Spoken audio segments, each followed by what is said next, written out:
नमस्कार, मी गौरी मराठे पंडित आणि प्रिपरेटरी बॅचवरचं तुमच्या बॅचवरचं हे माझं पहिलंच लेक्चर आहे. पहिलंच लेक्चर असल्यामुळे आणि अशा व्हिडिओ फॉर्मॅटमधलं लेक्चर असल्यामुळे मी थोडीशी माझी आधी ओळख करून देते. मी 2014 साली इंडियन इन्फॉर्मेशन सर्व्हिस जॉईन केली आणि त्याच्या आधी मी MPSC पण दिली होती, पण MPSCतनं कधी सर्व्हिस जॉईन नाही केली आणि 2015 पासून मी इंडियन इन्फॉर्मेशन सर्व्हिसमध्ये आहे. आता सध्या मी नागपूरला ऑल इंडिया रेडिओमध्ये असिस्टंट डायरेक्टर न्यूज या पदावर कार्यरत आहे. तर ही थोडी माझी कॉम्पिटेटिव्ह एक्झामबद्दलची ओळख. आता मी आज ज्या विषयाबद्दल बोलणार आहे त्या विषयाबद्दल थोडंसं. आज जो आपण विषय बोलतोय तो आहे डिजिटल इमोशनल इंटेलिजन्स किंवा DEQ. तुम्ही अर्थातच EQ बद्दल ऐकलं असेल. EQ म्हणजे इमोशनल इंटेलिजन्स. इमोशनल इंटेलिजन्स ही टर्म 1964 सालापासून खूप जास्त वापरण्यात आली, पण 1995ला जेव्हा डॅनियल गोलमननी इमोशनल इंटेलिजन्स याच नावाचं एक पुस्तक लिहिलं तेव्हापासनं याला जास्त मान्यता मिळाली. ह्याच्यावर संशोधन केलं जाऊ लागलं, ह्याच्याबद्दलच्या 2-3 थिअरी अस्तित्वात आल्या. पुढच्या काही काळात आज जर का तुम्ही इंटरनेटवर सर्च केलं EQ या नावाने किंवा इमोशनल इंटेलिजन्स इमोशनल इंटेलिजन्स या नावाने, तर तुम्हाला बऱ्याच थिअरी मिळतील. त्याची उपयुक्तता काय आहे ह्याबद्दल वगैरे पण मिळेल. पण आज मी थोडं वेगळं बोलते. मी फक्त इमोशनल इंटेलिजन्सबद्दल नाही बोलते. मी ज्या विषय सांगितला तेव्हा मी सांगितलं की digital emotional intelligence. So digital emotional इंटेलिजन्सची सध्या काय गरज आहे आणि त्यातून सुद्धा प्रिपरेटरीच्या कोर्सला असणाऱ्या पुढच्या काही काळात कॉम्पिटेटिव्ह एक्झामिनेशनची तयारी करू इच्छिणाऱ्या तुम्हाला सगळ्यांशी या विषयाबद्दल मला का आज बोलावंसं वाटतंय. आत्ता सध्याचा काळ जो आहे त्याच्यात आपण डिजिटली खूप जास्त कनेक्टेड आहोत आणि मी जरी डिजिटल हा शब्द वापरत असेल आणि या विषयाचा आवाका खूप मोठा आहे, पण मी आजच्या लेक्चर पुरता त्याला थोडंसं छोटा करायचं ठरवलंय. मी पर्टिक्युलरली सोशल मीडिया आणि कंटेंट स्ट्रीमिंग्स जे सध्या ॲप आहेत जे उलट लॉकडाऊनच्या काळात अधिकाधिक वापरले जात आहेत, जसे की हॉटस्टार असेल किंवा Amazon प्राईम असेल किंवा नेटफ्लिक्स असेल, तर अशासारखे जे प्लॅटफॉर्म्स आहेत आणि सोशल मीडिया म्हणजेच Facebook, Twitter, YouTube, Insta, TikTok, Tinder जे काही तुम्ही वापरत असाल ते सगळंच किंवा हे सगळं जर वापरत असाल तर हे सगळंच. तर याच्याबद्दल मी आज थोडं लिमिट करते. अर्थातच मला माहिती आहे की डिजिटल इमोशनल इंटेलिजन्स फक्त एवढ्याच गोष्टींपुरता मर्यादित नाही आहे. त्याची व्याप्ती बरीच मोठी आहे आणि त्याच्यात अजूनही बऱ्याच गोष्टी येतात, पण माइट बी त्या परत कधीतरी नंतर. आपण सुरुवात जी करूयात ती इमोशनल इंटेलिजन्सपासून करूयात. मी म्हणलं जसं की डॅनियल गोलमन, ज्याला क्रेडिट दिलं जातं, 1995ला या विषयाचं पुस्तक त्याने लिहिलं आणि इमोशनल इंटेलिजन्स ॲक्च्युली जास्त चर्चेला गेला. इंटेलिजन्स आणि इमोशनल इंटेलिजन्स ह्याच्यात काय फरक आहे? सगळेच जण त्यांच्या त्यांच्या परीने इंटेलिजंट आहेत. कोणी अभ्यासात, कोणी खेळात, कोणी कदाचित गार्डनिंगमध्ये, कोणी व्हिडिओ मेकिंगमध्ये, कोणी कुठल्या इतर विषयात. सो प्रत्येकाचा इंटेलिजन्स वेगवेगळा आहे. पण इंटेलिजन्स आणि सक्सेसचं पोटेन्शियल म्हणजे तुम्हाला तुमच्या आयुष्यात जो काही सक्सेस मिळतो ह्याच्यात बरेचदा तफावत असलेली दिसते. म्हणजे बरेचदा असं दिसतं की एखादी व्यक्ती खूप इंटेलिजंट आहे पण खऱ्या आयुष्यात ती तेवढी सक्सेसफुल नाहीये. मग याच्यासाठी कुठली गोष्ट अशी आहे, फक्त इंटेलिजन्स ही एक गोष्ट सक्सेसला कारणीभूत ठरत नाहीये. मग इतर कुठल्या गोष्टी अशा आहेत की ज्या सक्सेसला कारणीभूत ठरतात किंवा जे तुमचं पोटेन्शियल आहे सक्सेसचं ते तुम्हाला मिळवून देऊ शकतात. सो अशा बऱ्याच गोष्टी आहेत. तुम्ही म्हणाल की हार्डवर्क एक आहे, डिसिप्लिन्ड एक आहे, कन्सिस्टन्सी एक आहे. बरोबर आहे, या सगळ्या नक्कीच आहेत. या सगळ्या आणि अजून काही गोष्टी की ज्यांचा EQ मध्ये समावेश केला जातो आणि या सगळ्याचा पण EQ मध्ये समावेश होतोच होतो. यांना पहिल्यांदा काही सूत्रांमध्ये किंवा काही ठळक मुद्दे म्हणून डॅनियल गोलमननी मांडलं. मी आज फार सिम्प्लिफाय करून हे सगळं सांगते, तर त्यामुळे मी फक्त 5 मुद्दे सांगते इमोशनल इंटेलिजन्सचे की जे आपल्याला सगळ्यांमध्ये असतील.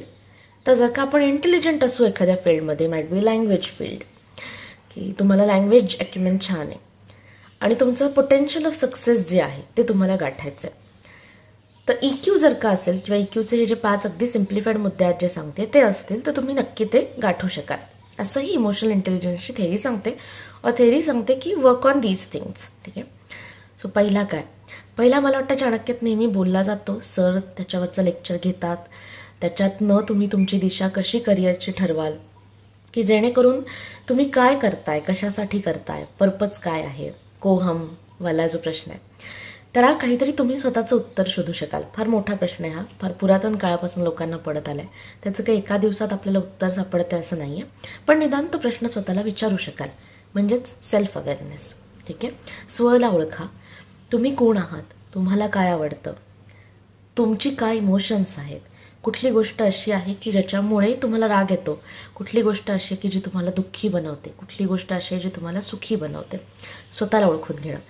तुमच्या कुठल्या ताकद आहेत, कुठल्या स्ट्रेंथ आहेत तुमच्या, कुठल्या अशा गोष्टी आहेत की आईस्क्रीम बघितल्यानंतर नाही राहत, कुठल्या तुमचे विकनेसेस आहेत.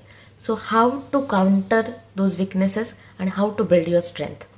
त्यामुळे सेल्फ अवेअरनेसची मी आज जी छोटी डेफिनेशन करते ती पण एकदम साधी आहे. ती आहे ती ability to understand your effect on others, play to your strength and admit your weakness. इतकी साधी डेफिनेशन. ठीक आहे. आता का महत्वाचं आहे, का महत्वाचं आहे सेल्फ अवेअरनेस खूप साऱ्या गोष्टींसाठी. जर तुम्ही स्पर्धा परीक्षांची तयारी करताय तर तुम्हाला माहिती पाहिजे की तुम्ही का ही तयारी करताय, तुम्ही का हे फील्ड निवडलं, एक्झॅक्टली अशी काय गोष्ट आहे की जी तुम्हाला मोटिवेट करते या फील्डमध्ये येण्यासाठी. आणि इथून पुढच्या काळात तुम्हाला लक्षात येतच जाईल जेव्हा तुम्ही अभ्यास कराल, जेव्हा तुम्ही आयुष्याचे 1.5-2 वर्ष या क्षेत्राला द्याल, तेव्हा की जेव्हा बाकी काही लोक असतात जी नोकरीला लागलेली असतात, काही मित्रमैत्रिणी असतील ग्रॅज्युएशन झाल्यानंतर जे स्टार्ट देअर लाईफ, कुणी परदेशात जातं, कुणी लग्न करतं, अशा टाईपच्या गोष्टी. आणि तुम्ही मात्र परत त्या स्टुडंटच्या भूमिकेत, इनफॅक्ट अजून जास्त सिरियसली स्टुडंटच्या भूमिकेत जाऊन अभ्यास करणार आहात. का, कशासाठी. आणि हे करताना तुम्हाला माहिती पाहिजे की कुठली गोष्ट अशी आहे की ज्याच्यामुळे फेसबुकवरती एखाद्याची अशी पोस्ट बघितली की मला वाटतं नाही त्याच्यापेक्षा ना तो जॉब घेतला असता तर बरं झालं असतं, कुणी सांगितलंय हे सिव्हिल सर्व्हिसेस, किंवा दुसऱ्या कोणाची तरी पोस्ट वाटल्यानंतर वाटतं की नाही यार उशीरच केला हिला विचारायला, एनिथिंग. ठीक आहे. सो तुम्हाला ओळखून घेऊन काम करायचं असणार आहे या स्पर्धा परीक्षांच्या जगात. पण तर त्याच्यासाठी सगळ्यात महत्वाची EQतली पहिली गोष्ट ही सेल्फ अवेअरनेस आहे. आत्ता मी फक्त त्या गोष्टींबद्दल सांगते, नंतर आपण जसं याला डिजिटल वर्ल्डशी कनेक्ट करू आणि त्या डिजिटल वर्ल्डमधल्या आता सध्या आपण जे चॅलेंजेस फेस करतोय त्याच्याबद्दल सांगेन, तेव्हा आपण परत या विषयाबद्दल येऊयात. दुसरी आपण इमोशनल इंटेलिजन्सबद्दलची जी गोष्ट म्हणतो ती म्हणजे सेल्फ मॅनेजमेंट. फक्त सेल्फ अवेअरनेस असून चालत नाही, काही गोष्टींना आपल्याला स्वतःला मॅनेज करायला लागतं. इम्पल्स कंट्रोल खूप गरजेचं आहे. पुण्यात जर का तुम्ही ड्रायव्हिंग करत असाल तर गाडी चालवताना एक निदान 10 शिव्या द्यायची इच्छा होणं हे नॉर्मल आहे, पण ती न देता येणं, किंवा हेल्मेट घातलेलं असेल तर ते तोंडातल्या तोंडात देणं आणि आपल्या क्लासवर आपण आपल्या वेळेत पोचणं, उगीच भांडण न करता, उगीच कोणाला तरी पोलीस स्टेशनपर्यंत ओढवून न घेऊन जाता, हे स्किल आहे पुण्यासाठी. And this is self management. Control over your अँगर, control over your feelings, this is self management. तर आता बघूयात सेल्फ मॅनेजमेंटची डेफिनेशन काय. Being able to control your impulses and avoid acting rashly. ठीक आहे. रॅशली ऍक्ट, कुठलाही गोष्ट आलं मनात आणि करून टाकलं, ठीक आहे, अशी कुठलीही गोष्ट न करता, कुठल्याही प्रकारे रॅशली ऍक्ट न करता एखादी गोष्ट करता येणं. जरी एखाद्या वेळेस खूप राग आला असेल तरी तो मॅनेज करणं, एखाद्या वेळेस खूप आनंद झाला असेल तरी योग्य त्या ठिकाणी योग्य त्या प्रकारेच व्यक्त होणं, या गोष्टीला आपण म्हणू शकतो सेल्फ मॅनेजमेंट. ठीक आहे. तर तिसऱ्या गोष्टीकडे वळूयात. EQ मधली तिसरा जो मुद्दा मानला जातो तो आहे motivation. Motivation, having the innate passion to challenge your self and remain optimistic when the going gets tough. ठीक आहे. हे आपल्यापैकी सगळ्यांनी अनुभवलं असेल. आत्ताच्या कोविड-19 पॅन्डेमिकच्या काळात तर जास्त अनुभव असाल. आत्ता गोइंग गेट्स टफ जे आहे ना, हे आपण सगळे अनुभवतोय. सगळेजण घरात लॉक होत, आपल्याला अशी सवय नाही आहे की कुठेही बाहेर न जाता, आणि सगळ्यांनीच घरात सर्व काळ सदा राहायचे. प्लस बाहेरच्या वातावरणातल्या ज्या बातम्या येत आहेत, कोविडचे जसे पेशंट्स वाढत आहेत तसं थोडा अँझायटी जाणवतीये, स्ट्रेस जाणवतोय, भविष्याबद्दलच्या चिंता वाटतात, आत्ता जो मोलाचा वेळ वाया जातोय त्याच्याबद्दलची चिंता वाटते. असं सगळं असताना when going is getting tough, are you sticking to the plan that you made? तुम्ही ते सगळं करताय का की जे करायचं तुम्ही ठरवलं होतं? पेपरात सध्या कदाचित कोविड-19 वगळता बातम्या नाही आहेत, पण त्या वाचताय का? जर का तुम्ही कॉम्पिटेटिव्ह एक्झामिनेशनची तयारी करताय तर तुम्हाला PPE किट काय, N95 मास्क काय आहे, का सध्या याचा गरज लागते? इंडियामध्ये किंवा एकूणच जगात आपण कोविड-19 विषाणूचे काय स्ट्रेन्स बघतोय, त्याचा खरंच मॉर्टॅलिटी आणि याच्यावर काही फरक आहे का? या सगळ्या प्रश्नांची उत्तरं माहीत करून घ्यायची इच्छा होत नसेल, तुम्ही जर का फक्त त्या अँझायटी आणि स्ट्रेसमुळे नको त्या न्यूज, नको ते सगळं असं म्हणून परिस्थितीपासून दूर पळत असाल, तर मग आपण ज्या स्पर्धा परीक्षांसाठी तयारी करतोय त्यांची तयारी केल्यानंतर जेव्हा या उत्तीर्ण होऊ, जेव्हा त्या प्रशासकीयच्या प्रशासनात जाऊ, तेव्हा हेच तर काम करायचंय. तेव्हा कुठलीही परिस्थिती असताना आता नाही बाबा जमते, आता सोडून दिला, आता नाही होते, असं एखादा जिल्हाधिकारी नाही म्हणू शकत किंवा असं एखादा कुठलाही ऑफिसर नाही म्हणू शकत. त्यांना माहिती आहे की किती गोईंग गेट स्टाफ झालं, कॅज्युअल कुठली वर्कर यायला त्यांनी नाही सांगितला. तुमच्या इथला स्टाफ जरी म्हणला की नाही येऊ शकत आहे आणि तुम्ही जर का 2-3च लोक तरी you have to manage. This is motivation. ठीक आहे. जेव्हा इतरत्र सगळी परिस्थिती बघून असं वाटत असतं की आता यांनी गिव्हअप केलं ना तरी याला कोणी काही बोलणार नाहीये, but you don't give up. Running करताना ती शेवटची 5 मिनिटं की जेव्हा तुम्ही ठरवता की नाही 30 मिनिटच ठरवलं होतं पण आज 35 करतो, किंवा वाचत असताना तुम्ही ठरवता की आज 2 तास ठरवलं होतं पण अजून अर्धा तास वाचतो, किंवा एखाद्या वेळेस काहीतरी करून बघता असताना ते चुकतं आणि ठरवतं की नाही मला नाहीच शिकायचं, मला नाहीच करायचंय, आणि तुम्ही ठरवता की नाही परत करून बघेन, त्यात काय एवढं एकदा चुकलं तर. दिस इज मोटिवेशन. हा EQ मधला खूप महत्त्वाचा पार्ट आहे. आणि जेव्हा तुम्ही कॉम्पिटेटिव्ह एक्झामिनेशनची तयारी करताय तेव्हा तुमच्यासाठी तर मोटिवेशन ठेवणं, मोटिवेट असणं, आणि फक्त मोटिवेट असणं नाही तर ते मोटिवेशन ज्या पुढ्या काळापुरती तुम्ही तयारी कराल, माईट बी 1 वर्ष, 2 वर्ष, 3 वर्ष कदाचित, तर त्या सर्व काळापर्यंत टिकवून ठेवणं हेही तेवढंच गरजेचं असणार आहे. सो हा झाला EQ मधला तिसरा मुद्दा, मोटिवेशन. तर चौथ्या मुद्द्याकडे जाऊयात. तो आहे एम्पथी. एम्पथीबद्दलही तुम्ही खूप वाचलं असेल. UPSCची तयारी कराल जेव्हा GS4 मध्ये खूप जास्त वाचाल याच्याबद्दल. आत्ता मी अगदी सोपी डेफिनेशन सांगते एम्पॅथीची. Not just listening to those around you but really trying to understand their point of view. सध्या जर का सोशल मीडियावरची तुम्ही कॉन्व्हर्सेशन वाचली किंवा एखादी कॉन्ट्रोवर्शियल व्यक्ती निवडा, ठीक आहे, आणि त्यांनी केलेलं एखादं ट्विट वाचा किंवा त्यांनी केलेला एखादा व्हिडिओ, एखादी फेसबुक पोस्ट वाचा आणि देन त्याच्या खालच्या जाऊन कमेंट्स वाचा. बरेचदा दिसतं की समोरची व्यक्ती काय बोलायचा, काय मांडायचा प्रयत्न करतोय हे समजून न घेता व्यक्त होणारे इतके जण सापडतील, फक्त अब्युझिव्ह बोलणारे इतके जण सापडतील. हा मुद्दा आपण अजून पुढे नीट डिस्कस करू. एम्पथी फक्त सोशल मीडियाच्या बाबतीतच मी म्हणते असं नाही, एम्पथी इतर बाबतीत पण आहे. बरेचदा आपल्यालाच असं वाटतं की हे काय आहे ना, आपण आता इथे कोविड-19 पॅन्डेमिकच्या काळात घरात अडकून पडलो, लोक भाज्या घ्यायला काय बाहेर पडतात. पण जर का तुम्हालाच कोणी असं सांगितलं एखादी गोष्ट की नाही जाऊ शकत, कुठल्याच गोष्टीसाठी नाही जाऊ शकत, तर आपल्याला किती त्रास होणार. सो समोरची व्यक्ती जे करते त्याच्या मागे काहीतरी कारण आहे, कुठला तरी विचार आहे, कुठली तरी अँझायटी आहे, कुठला तरी स्ट्रेस आहे, कुठली तरी भीती आहे. हे सगळं जाणून जेव्हा त्या प्रश्नांवरती उपाय शोधले जातात तेव्हा ती पॉलिसी जास्त वर्क होते किंवा ते सोल्युशन जास्त काळ टिकणारं सोल्युशन असतं. आता असं का? ह्याच्यामध्ये आपण ज्या डेफिनेशनमध्ये म्हणलो की try to understand their point of view. जेव्हा तुम्ही पण प्रशासनात याल तेव्हा पण समोरच्या असं का वागतोय. मी स्वच्छ भारत जेव्हा स्कीम लॉन्च झाली तेव्हा त्याच्यानंतर आम्हाला त्या स्कीमची असेसमेंट, बिहेवियर चेंजच्या बाबतीत भारताने लॉन्च केलेली खूप मोठी स्कीम, आणि ॲक्च्युली त्याचा बिहेवियर चेंज म्हणून इम्पॅक्ट होतोय का, आपण इन्फॉर्म, एज्युकेट या माध्यमातून लोकांचं खरंच बिहेवियर चेंज करू शकलोय का, अशी एक छोटी स्टडी आम्ही आमच्या ट्रेनिंगच्या काळात केली. आणि त्याच्यासाठी राजस्थान किंवा अजून बऱ्याच ठिकाणावरती आम्हाला आमच्या ट्रेनिंगचाच पिरियड असल्यामुळे आम्ही भेटी पण दिल्या होत्या, काही ठिकाणी बघितलं पण होतं. तेव्हा ॲक्च्युली फर्स्ट हँड पाहिले की काय गैरसमज आहेत लोकांचे टॉयलेट यूज न करण्याबद्दल. आणि पुण्यात वाढलेल्या, पुण्यात शिक्षण झालेल्या माझ्यासारख्या मुलीला तर हे खूप अवघड होतं समजून घ्यायला की असे असे गैरसमज आहेत. अशा अशा गोष्टींसाठी लोकांना टॉयलेट्स घरात नको आहेत. म्हणजे मला तर कळतच नव्हतं की का आपल्याला एखाद्याला कन्व्हिन्स करायला लागते की build a toilet in your house. ही जो मुद्दा मी आत्ता बोलले की मला हे कळतच नव्हतं की का लोकांना समजून सांगावं लागतंय की बिल्ड अ टॉयलेट. आणि ते समजून घेणं की ते असा का विचार करतात, नक्की कुठली गोष्ट आहे की जी हिंडरन्स ठरतीये. मग तो जागेचा अभाव आहे, पैशाचा अभाव आहे, का कुठली सुपरस्टिशन आहे, का त्यांच्याबद्दल असलेले काही, त्यांच्यामध्ये असलेले काही गैरसमज आहेत, हे समजून घेणं आणि त्या त्या एरियात ते तसे तसे टॅकल करणं यांनी त्या स्कीमला सक्सेस मिळणार आहे, असा नंतर आम्ही त्या रिपोर्टचं दिलेलं कन्क्ल्युजन होतं. पण हे करताना मी जी UPSCची तयारी करताना एम्पॅथी जे नुसतं वाचलं होतं ते प्रॅक्टिकलमध्ये कसं वापरलं जातं हे मला कळलं.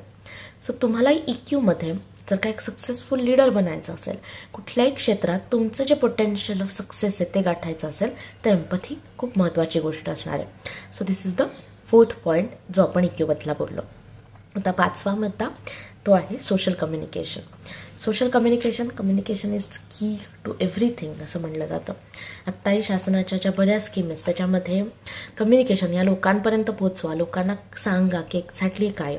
कोविड-19च्या काळात पण तर आपण दुसरं काय करतोय, आपण सांगायचा प्रयत्न करतोय की सोशल डिस्टन्सिंग पाळणं का गरजेचं आहे, घरातच राहणं का गरजेचं आहे, मास्क का वापरा, सॅनिटायझर का वापरा, हात धुताना जास्त वेळ का धुवा, नीट का धुवा, साबणाने का धुवा, बऱ्याच गोष्टी. का घाबरून जाऊ नका, 14 दिवसानंतर पेशंट बरा होतो म्हणजे नक्की काय होतंय, अशा एक ना अनेक गोष्टी सगळ्या डिपेंड होतात तुम्ही तुम्हाला जे वाटतंय ते समोरच्याला किती चांगल्या प्रकारे सांगू शकता. सोशल कम्युनिकेशन त्याची अगदी सोपी डेफिनेशन अशी आहे, the ability to manage relationships and productively express your emotions. ठीक आहे, not only expressing your emotions, productively expressing your emotions. आपण जर का आता सध्याचं सोशल मीडियावरचं एंटायर कॉन्व्हर्सेशन बघितलं, no one wants to productively express themselves, they just want to express themselves and leave it to the world की समजून घ्या मी किती ज्ञानी आहे. ठीक आहे, तुम्हाला जे काय कमेंट करायचे आहेत त्या करा किंवा करू नका, पण मी ज्ञानी आहे. सोशल कम्युनिकेशन अशा प्रकारे नाही होत. सोशल कम्युनिकेशनमध्ये तुम्हाला रिलेशनशिप बिल्ड करायचे आहे. रिलेशनशिप बिल्ड करणं का गरजेचं आहे, कुठल्याही ऑर्गनायझेशनसाठी किंवा तुमच्यासाठी कुणाहीसाठी. एक रिसर्च होता ज्याच्यामध्ये म्हणलं गेलं की आपण बघूयात लोक कंपनी का सोडतायत आपली, आणि त्या रिसर्चचं कन्क्ल्युजन काढलं गेलं होतं, people are not actually leaving the company, people are leaving people. ठीक आहे, आणि हे तुम्ही कुठल्याही ठिकाणचं जाऊन सर्च करा, हे त्रिकालबाधित सत्य की लोक कमी पे म्हणून कमी वेळा सोडताना दिसतात, पण तिथलं वर्क एन्व्हायरमेंट फार घाण आहे. अदरवाईज कमी पेवरती पण वर्क एन्व्हायरमेंट छान आहे, लोकांचं जेलिंग छान आहे, बॉस छान आहे, वर्क प्रेशर फार नाही आहे, अशा ठिकाणी लोक कंटिन्यू करताना दिसतात त्यांचं वर्किंग. आणि हे मान्य आज कशामुळे, मॅनेजिंग रिलेशनशिप्स. ठीक आहे, कम्युनिकेट जे केलं जातं आहे टीमपर्यंत, जे टीमकडनं फीडबॅक येतं त्याला काहीतरी महत्त्व दिलं जातं. सो अशा प्रकारचं जर का एन्व्हायरमेंट असेल तर काम जास्त चांगल्या प्रकारे होतं. सक्सेस जो आहे, पोटेन्शियल जे सक्सेसचा आहे तोही लवकर मिळवता येतो. सो हे 5 EQचे महत्त्वाचे मुद्दे. आता हे का महत्त्वाचे आहेत आणि आपण ह्याचा डिजिटल वर्ल्डशी कसा सांगड घालणार आहोत. सध्या आपण सगळेच जण इंटरनेटचा वापर खूप मोठ्या प्रमाणात करतो, त्याहूनही तुमची पिढी सोशल मीडियावरती खूप मोठ्या प्रमाणात आहे. आम्ही नोकियाचे छोटे मोबाईल वापरत होतो ज्याच्यामध्ये स्नेक हा एकमेव गेम होता, आणि नंतर जेव्हा आम्ही कॉलेज पासआउट व्हायला लागलो तेव्हा स्मार्टफोन आले. त्यामुळे एका अर्थाने तुम्ही खूप लकी आहात. पण या लकी असण्याबरोबरच तुम्हाला आमच्यापेक्षा काही वेगळ्या चॅलेंजेसना समोर जावं लागणार आहे. ते कुठले चॅलेंजेस आहेत ते आपण आता पाहूया. तर चॅलेंज कुठले कुठले असणार आहेत ह्या काळात आता तुम्हाला. पहिली चॅलेंज तर मला आठवतं की समजा मी लॉ कॉलेजला ते शिकले, पुण्याच्या ILS लॉ कॉलेजमधनं मी LLB केलेलं आहे. तर आमचं मुटकोट असायचे, आणि मुटकोट असताना एखादी केस यायची, त्याचा केस दिली जायची आणि कुणाला तरी आम्हाला रिसर्च करायचे असायचे. तर सगळ्यात पहिली गोष्ट जी असायची ती लायब्ररीकडे धावा. लायब्ररीमध्ये पण कम्प्युटर रूम वेगळी होती आणि बाकी लायब्ररी वेगळी होती. आणि मोस्ट ऑफ द टाइम आम्ही जे काय करायचो ते म्हणजे तिथली पुस्तकं वाचा आणि तिथली पुस्तकं काढा. मला आता माहिती की आता जे लॉ करतात ना त्यांचा स्टडीचा मेथड बदललेला असणार आहे. दे मस्ट बी फर्स्ट ते गुगल करत असतात, ओके ही टर्म आहे ना, गुगल इट, त्याच्याबद्दल काय आहे, बेस्ट ऑथर्स कोण आहेत. सो रिसर्चची मेथड बदलली आहे. ठीक आहे. आम्हाला कदाचित मला फक्त ILSची लायब्ररीज अवेलेबल होती आणि मनोपत्र आणि अशा काही साईट्सना तिथल्या कम्प्युटरवरनं ॲक्सेस होता, पण माझ्या घरनं ॲक्सेस नव्हता. तर ते काय करायचं होतं, ते कॉलेजमध्ये जाऊनच अभ्यास करायला लागायचं. तर तुमच्या काळात हे बदललं आहे, खूप जास्त बदललं आहे. खूप जास्त माहिती, खूप जास्त डाटा इंटरनेटवर अवेलेबल आहे. आणि हे पहिलं चॅलेंज आहे जे तुम्हाला डिजिटली इमोशनली इंटेलिजंट असताना फेस करावं लागणार आहे, ते म्हणजे डाटा ओव्हरलोड. डाटा ओव्हरलोड म्हणजे एक्झॅक्टली काय? डाटा ओव्हरलोड म्हणजे आपल्याकडे ना खूप सारा हिस्टॉरिकल डाटा आहे. तुम्ही पण बघितलं असेल की खूप साऱ्या गोष्टींचं डिजिटायझेशन केलं गेलं.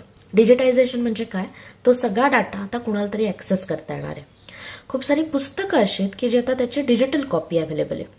तुम्हाला पण इव्हन कॉम्पिटेटिव्ह एक्झामिनेशनचे पुस्तकं, मला आठवतं की एखादं पुस्तक असं असायचं की जे नवीन यायचं, थोडं महाग असायचं, तर आम्ही त्या चाणक्याच्या इथल्या झेरॉक्सवाल्याकडे थांबायचो की कोणीतरी त्याची झेरॉक्स करायला येईल, नंतर आपल्याला त्याच्या कॉपी मिळतील, किंवा काही नोट्स असायच्या की ज्यांच्या झेरॉक्स मिळतील. आता बऱ्याच पुस्तकांच्या PDF अवेलेबल आहेत, डायरेक्ट मिळतात. तुम्हाला UPSC साठी किंवा MPSC साठी प्रिपरेशनला मदत करणाऱ्या साईट्स किती आहेत? आत्ता आपण जे लेक्चर घेतोय हे पण तर व्हिडिओ फॉर्मॅटनेच घेतोय because of this COVID-19 situation. So we are also generating data. So मागच्या पिढीने जनरेट करून ठेवलेला डाटा आहे. आणि आपण सगळेच जण जेव्हा आपण सोशल मीडिया वापरतो, जेव्हा आपण इतर काही वापरतो, लेट्स से की तुम्ही एखादा ब्लॉग लिहिताय, तेव्हा वी आर कॉन्टिन्युअसली जनरेटिंग डाटा. ठीक आहे. आणि आता हा डाटा ओव्हरलोड किती होत चाललाय? डाटा ओव्हरलोड इतका होत चाललाय की एखाद्या गोष्टीबद्दल समजा एखाद्याला काही शोधा म्हणून सांगितलं तर त्याचा पहिला ऑप्शन जो असतो तो गुगल इट असतो. नंतर असं जास्तीत जास्त विकिपीडिया पहा, नंतर न्यूजपेपर आर्टिकल्स त्याच्याबद्दलचे काही आले असतील तर ते पहा. आणि तेवढं वाचून त्या व्यक्तीला असं वाटतं की तो त्या अर्ध्या हळकुंडाने पिवळा झालेला आहे. So he is a scholar now in that particular subject. आधीच्या काळी, माझ्या काळी पण नाही, त्याच्याही आधीच्या काळी असं नव्हतं.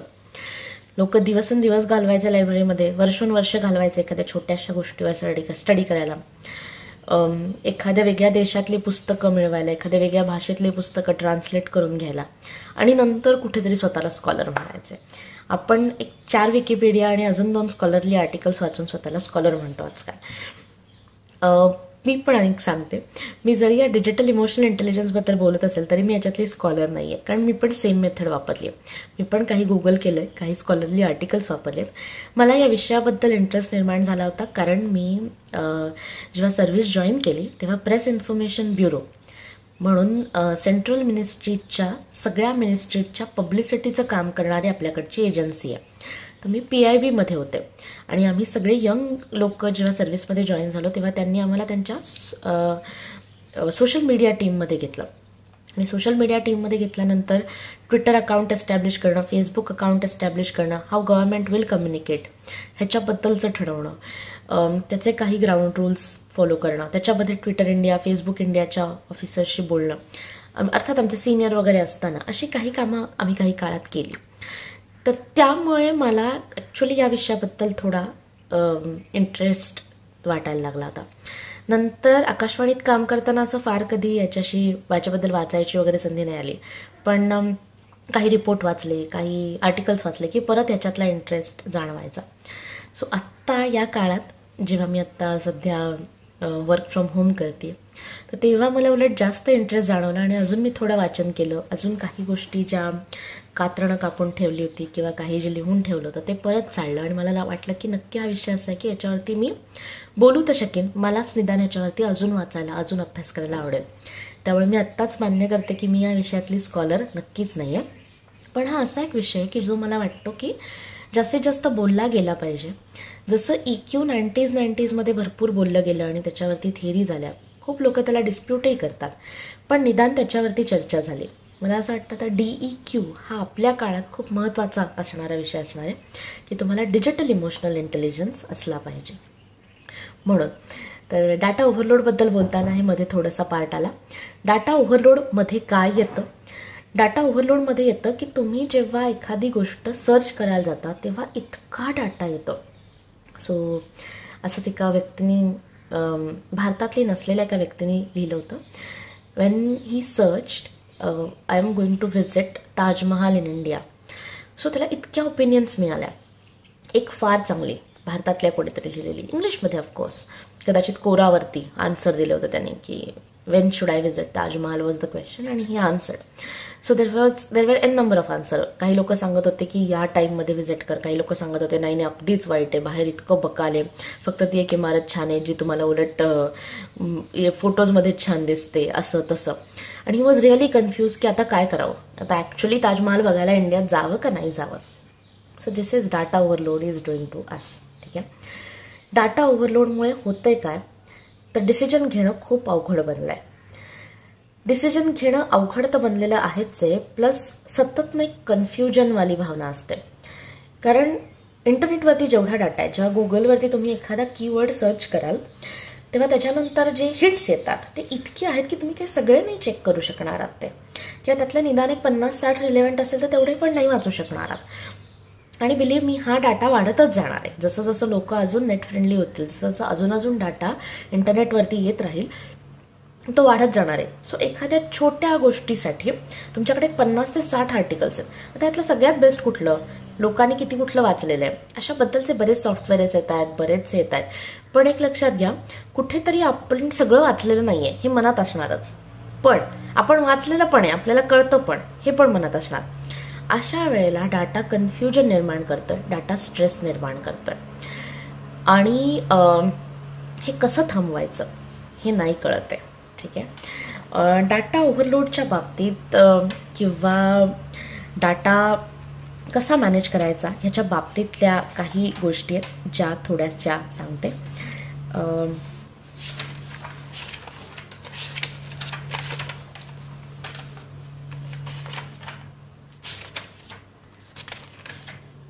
ओके. डाटा ओव्हरलोडलाच खूप इतर शब्दही तुम्हाला मिळतील. कन्फ्युजन होऊ नये म्हणून मी फक्त काही सांगून ठेवते. इन्फॉर्मेशन ओव्हरलोड, इन्फॉर्मेशन एक्सप्लोजन असे काही शब्द तुम्हाला मिळू शकते. ठीक आहे. सो कशामुळे डाटा ओव्हरलोड आहे आपण बोललो, पण फक्त एकदा रिव्हाइज करते यातल्या काही गोष्टी. न्यू इन्फॉर्मेशन कॉन्स्टंटली क्रिएट होते, हे एक रिझन आहे. दुसरं, प्रेशर टू क्रिएट आहे लोकांवरती, डिजिटायझेशनचं प्रेशर आहे, सगळं नेट फ्रेंडली किंवा सगळं युनिकोडमध्ये टाईप करायचं प्रेशर आहे, so that anyone can access it at any time. ठीक आहे.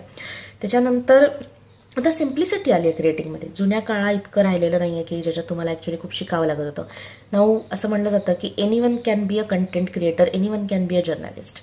सो कुणीही करू शकतंय, कुणीही लिहू शकतंय, टाईप करू शकतंय. It is easy. तुम्हाला गुगल ट्रान्सलेटमध्ये जाऊन त्यांनी काय लिहिलंय ते ट्रान्सलेट करून बघता येतं. So simplicity of creating is one more reason. त्याच्यानंतर त्याचं फार जास्त कॉपी पेस्ट शेअर होतं. ठीक आहे. सो हे एक अजून रिझन आहे की ज्याच्यामुळे डाटा जास्त जास्त वाढत चाललाय. चॅनल्स जे मीडियम होते डाटा कन्झ्युम करण्याचे ते वाढत चालले. There is TV, there is radio, there is phone, खूप जास्त ईमेल आहेत, खूप जास्त डाटा यूज करायचे चॅनल्स वाढत चालले. सो एक डाटा जर का इथे अशा प्रकारे येतोय, सो एखादी कंपनी सेम हे एक रेडिओ जिंगलमध्ये पण टाकतेय, सेम ह्याची टीव्हीला ऍडव्हर्टाइजमेंट पण जाते आणि सेम ह्याची युट्यूबला पण ऍडव्हर्टाइजमेंट जाते. आणि या तिन्हीचं कंटेंट वेगवेगळा असतो. कंटेंट थोडाफार सेम असतो पण प्रेझेंटेशन थोडं वेगवेगळं असतं. बिकॉज ऑफकोर्स जी ऍड रेडिओला चालेल तीच युट्यूबला चालणार नाही आणि जी युट्यूबला चालेल ती टीव्हीला चालणार नाही. सो अशा प्रकारच्या गोष्टी. त्याच्यानंतर increasing weight of historical data जे आपण बोललोच, हे एक रिझन आहे डाटा ओव्हरलोडचं. आणि high volume of conflicting opinions and data जे असणारच आहे, ज्या आधीच्या काळात पण होता, आता जास्त आपल्याला दिसतं एका क्लिकवरती. आणि आपल्याकडे अजून अशी कुठली सिम्पल क्विक टेक्नॉलॉजी नाही आली की ज्याच्यामध्ये आपल्याला असं कळेल की ओके हा शब्द टाकला ना तर ह्याची एंटायर इन्फॉर्मेशन इज दिस, असं काही नाही आलेलं आहे. कारण कुठलेही एआय अजून एवढे पॉवरफुल नाही बनलेले की जे एखाद्या विषयाबद्दल आजपर्यंत जगात झालेलं सगळं संशोधन ह्या एका ह्याच्यात. पण जेव्हा गुगल पण टाकतो आपण इंग्लिशमध्ये असलेले आर्टिकल्स, त्यातल्या त्यात त्या कीवर्डशी मॅच होणारे आर्टिकल्स हेच जास्त येणार आहेत. सो हा डाटा ओव्हरलोड आहे. डाटा ओव्हरलोडमुळे होणारे प्रॉब्लेम्स ज्याच्याबद्दल मी बोलले ते आहेत की कुठलाही प्रॉब्लेम इफेक्टिव्हली तो समजून घेता येत नाही. दुसरं म्हणजे too much information becomes a hindrance in accepting, in understanding what is at stake, what is the main issue, core issue is here. ठीक आहे. सो आपण त्या सगळ्या अवतीभोवतीच्या पेरिफेरीमध्ये राहत राहतो, पण आपल्याला कळत नाही की ओके यातला कोर इश्यू काय आहे, काय मला समजून घ्यायचं इथे. बरेचदा जेव्हा आपण स्पर्धा परीक्षांची तयारी करायला सुरुवात करतो तेव्हा पेपर वाचताना असं होतं बघा की हे इतकं सारं, या सगळ्याच्या नोट्स काढायच्या का, किंवा हे सगळं आहे इतकं, ह्याची कात्रणं ठेवायची आणि ह्याची रोज ठेवायची, मग काय होणार आहे एकदम शेवटी, कसं काय रिवाइज करू शकणार आहे. सो असं जे आहे ना हे बरेचदा इंटरनेटवर गेल्यावरती होतं. मला नक्की जाणवे की तुमच्यापैकी पण काही लोकांनी हे नक्की फील केलेलं असणार आहे. How to work about it, how to be emotionally intelligent about it. पहिली गोष्ट तर स्टिक टू युअर बेसिक्स. ठीक आहे, नेव्हर कॉम्प्रोमाइज युअर बेसिक्स. तुम्हाला क्लासमध्ये चाणक्यमध्ये एक स्ट्रॅटेजी सांगितली जाईल, कदाचित ती अशी एकदम प्लेन ही स्ट्रॅटेजी आहे बरं का, अशी नसेल, पण बऱ्याच लेक्चर्समधनं बऱ्याच जणांशी बोलताना तुम्हाला लक्षात येत राहील. सगळेजण काही गोष्टी सांगतात ते सांगतात. एनसीईआरटी वाचा, बेसिक पुस्तकांचं रिडिंग पूर्ण करा. सो आता तुम्ही एनसीईआरटी वाचताय, एनसीईआरटी वाचताना एखाद्या शब्दावर अडलात किंवा एखादी गोष्ट काहीतरी इंटरेस्टिंग वाटली, जाऊन ती गुगल केली, मग त्याच्यात अजून एक अर्धा तास रमलात, मग पुढची एनसीईआरटी वाचायला घेतली. Don't do this. ठीक आहे, हा डाटा ओव्हरलोड आहे, हा प्रॉब्लेम आहे, हे नाही करायचं. जेव्हा आपण एनसीईआरटी वाचतोय किंवा एखादं बेसिक पुस्तक वाचतोय, कुठली तरी वही किंवा एखादं नोटबुक शेजारी ठेवा, जे प्रश्न वाटतात ना ते लिहून घ्या, नंतर सर्च करा, पण आधी एक वाचन कंप्लीट केलं गेलं पाहिजे. आपल्याकडनं आजकाल हे होत नाहीये. एक तर आपल्या कॉन्सन्ट्रेशन लेवल्स कमी झाल्यात, आपल्याला एखादी गोष्ट कॉन्सन्ट्रेशननी 25 ते 30 मिनिटं करायला सांगणं खूप अवघड होत चाललंय. आपला अटेन्शन स्पॅन कमी होत चाललाय. तर हे सगळं असल्यामुळे बरेचदा काय होतं, पुस्तक वाचणं किंवा एनसीईआरटी वाचणं, बेसिक पुस्तकं वाचणं हे नको वाटतं. त्याच्यापेक्षा असं वाटतं ह्याच्यावर एखादा व्हिडिओ नाही का बनवलाय कोणी, ह्याच्यावर कोणी एका साईडनी, जसं आत्ता चालू आहे माझं की एका साईडनी माझं भजन कीर्तन चालू आहे, तुम्ही फक्त श्रवण भक्ती करणार, असं कोणी नाही का केलंय. हे सोपं आहे ना, कानात घालते ऐकते झालं, कुणी वाचायला सांगितलं. तर असं जर का होत असेल तर थांबा. बेसिक रीडिंग कॉम्प्रोमाइज नाही करून चालणार आहे. दुसरी गोष्ट जी करा ती म्हणजे कीप इट सिम्पल. फार कमी गोष्टी अशा आहेत कॉम्पिटेटिव्ह एक्झामिनेशनचा अभ्यास करताना की ज्या रॉकेट सायन्स आहेत. ठीक आहे, सिम्पल गोष्टी आहेत, फक्त पूर्ण अटेन्शनने समजून घ्यायच्या गोष्टी आहेत. आपण बरेचदा तेच टाळतो. असं वाटतं की बापरे एव्हरीथिंग अंडर द सन असं जेव्हा म्हणलं जातं तेव्हा वाटतं काय करू काय नको, पण जी लोक काय करू काय नको करताना खूप 100 गोष्टींच्या मागे जातात ते बेसिक मिस आउट करतात. So keep it simple. Do not compromise your basic text books. Data ओव्हरलोडपासून वाचण्यासाठी इमोशनली इंटेलिजंट लोकांनी हे करण्याची गरज आहे. त्याच्यानंतर जी गोष्ट तुम्हाला क्लॅरिटी देते, गो फॉर दोज थिंग्स. जिथे तुम्हाला जास्त कन्फ्युजन वाटतंय त्याच्याकडे जाऊ नका. Feel free to ignore some information. ठीक आहे, आता आपल्याला हे इथून पुढच्या काळात करावंच लागणार आहे. Every information doesn't need your reaction. Every information doesn't even need acknowledgement. आणि हा आपल्या पुढच्या काळाचा बजवर्ड असला पाहिजे. अदरवाईज काय होतं, आपल्याला एक सवय आहे, काही बघितलं की त्याच्यावर ते लाईक कमेंट आणि शेअर जे आहे ना ते केलंच पाहिजे. सो आयदर थम्स अप आहे किंवा थम्स डाऊन आहे. सो काही गरज नाही आहे. काही इन्फॉर्मेशन ही सिम्पली सोडून देता आली पाहिजे. कुठली जी तुम्हाला इम्पॉर्टंट वाटत नाही ती. जी गोष्ट अशी की जी मला खरंच ह्याच्यातलं काही कळत नाही, मी का याला लाईक करावं शेअर करावं, जस्ट बिकॉज ती व्यक्ती माझी फ्रेंड आहे, जस्ट बिकॉज त्यांना बरं वाटेल, गरज नाही आहे. Ignore some information. ही गोष्ट फार महत्वाची ठरणार आहे इथून पुढच्या काळात. समटाइम्स ना आपल्याला ऍक्शन घ्यावी लागते विदाउट ऑल द फॅक्ट्स. ठीक आहे, ते पण करता आलं पाहिजे आणि हे सांगता आलं पाहिजे की मला ना सगळं नाही माहिती आहे विषयाबद्दल, तरी मी हे लिहितोय, तरी मी हे बोलतेय based on my limited knowledge. हे आपणच करतोय का? नाही. सध्या फक्त आपल्याला बरेचदा शेमफुल वाटतंय करताना, बिकॉज असं वाटतं की ओके सगळी इन्फॉर्मेशन आहे ना आउट देअर, तर मग मी का नाही अभ्यास करते, का नाही वाचत आहे, मग मला लेक्चर्स घेता आलं नसतं. कारण अजूनही माझा काही या विषयाचा अभ्यास पूर्ण झालाय असं नाहीये. मी मला जेवढं कळलंय ते तुमच्यापर्यंत प्रामाणिकपणे पोहोचवायचा प्रयत्न करते. तुम्हालाही पेपर लिहिताना हेच करायचंय किंवा तुम्हालाही कुठलीही एक्झाम देताना हेच करायचंय. तुम्हाला जे कळलंय ते प्रामाणिकपणे लिहायचा किंवा समोरच्यापर्यंत इफेक्टिव्हली पोहोचवायचा प्रयत्न करायचा. डाटा ओव्हरलोडपासून वाचण्यासाठी ही गोष्ट करणं खूप गरजेचं आहे की जे आपल्याला कळलंय, there might be a big area की जो मला माहीत नाहीये, ज्याच्याबद्दल मला काहीही आयडिया नाहीये, तो सोडून द्या आणि जे आपल्याला कळलंय तेच सांगायचा प्रयत्न करा. त्याच्यानंतर डेलिगेट करा. काही इन्फॉर्मेशन कुणी गॅदर करायची याच्याबद्दल. तुम्हाला कदाचित त्यातल्या काही गोष्टी, तुमचं लेक्चर झालं असेल, ऑफकोर्स मला माहीत नाही तुमचे किती लेक्चर झाले, त्यामुळे मी कदाचित ते रिपीट पण करत असेल, पण तुम्हाला पण ज्या स्टडी जे सांगितले असेल त्याच्यामध्ये पण एक सांगितलं असेल की कदाचित काही जणांना ग्रुप स्टडी फायद्याचा ठरतो, की तुम्ही 4-5 टॉपिक ठरवता किंवा NCERTचे 4-5 चॅप्टर ठरवतात. प्रत्येक जण एक चॅप्टर करून येतो आणि नंतर तुम्ही फक्त ते चॅप्टर डिस्कस करता. काय होतं, बरेचदा समोरच्याकडनं ऐकल्याने लक्षात जास्त राहतात. पण त्याचबरोबर काय होतं की आपण समजा एकच चॅप्टर वाचणार आहोत तर त्याच्यातल्या समजा काही गोष्टी आहेत तर त्या आपण सर्च करू शकतो जाऊन गुगलवरती. हेच जर का तुम्हाला सांगितलं की 5-6 चॅप्टर्स आहेत, हे एकट्याला करायचे आहेत आणि याच्याबद्दलचं ॲडिशनल सर्च पण करायचं आहे, तर कदाचित नाही जमणार. पण if it is one topic, एकच गोष्ट आहे, तर ती जमेल. सो हीच मुद्दा मी म्हणते की डेलिगेट करा काही गोष्ट, तर इन्फॉर्मेशन ओव्हरलोड बेअर करणं सोपं जाईल. सो इथून पुढच्या काळासाठी इम्पॉर्टंट थिंग इज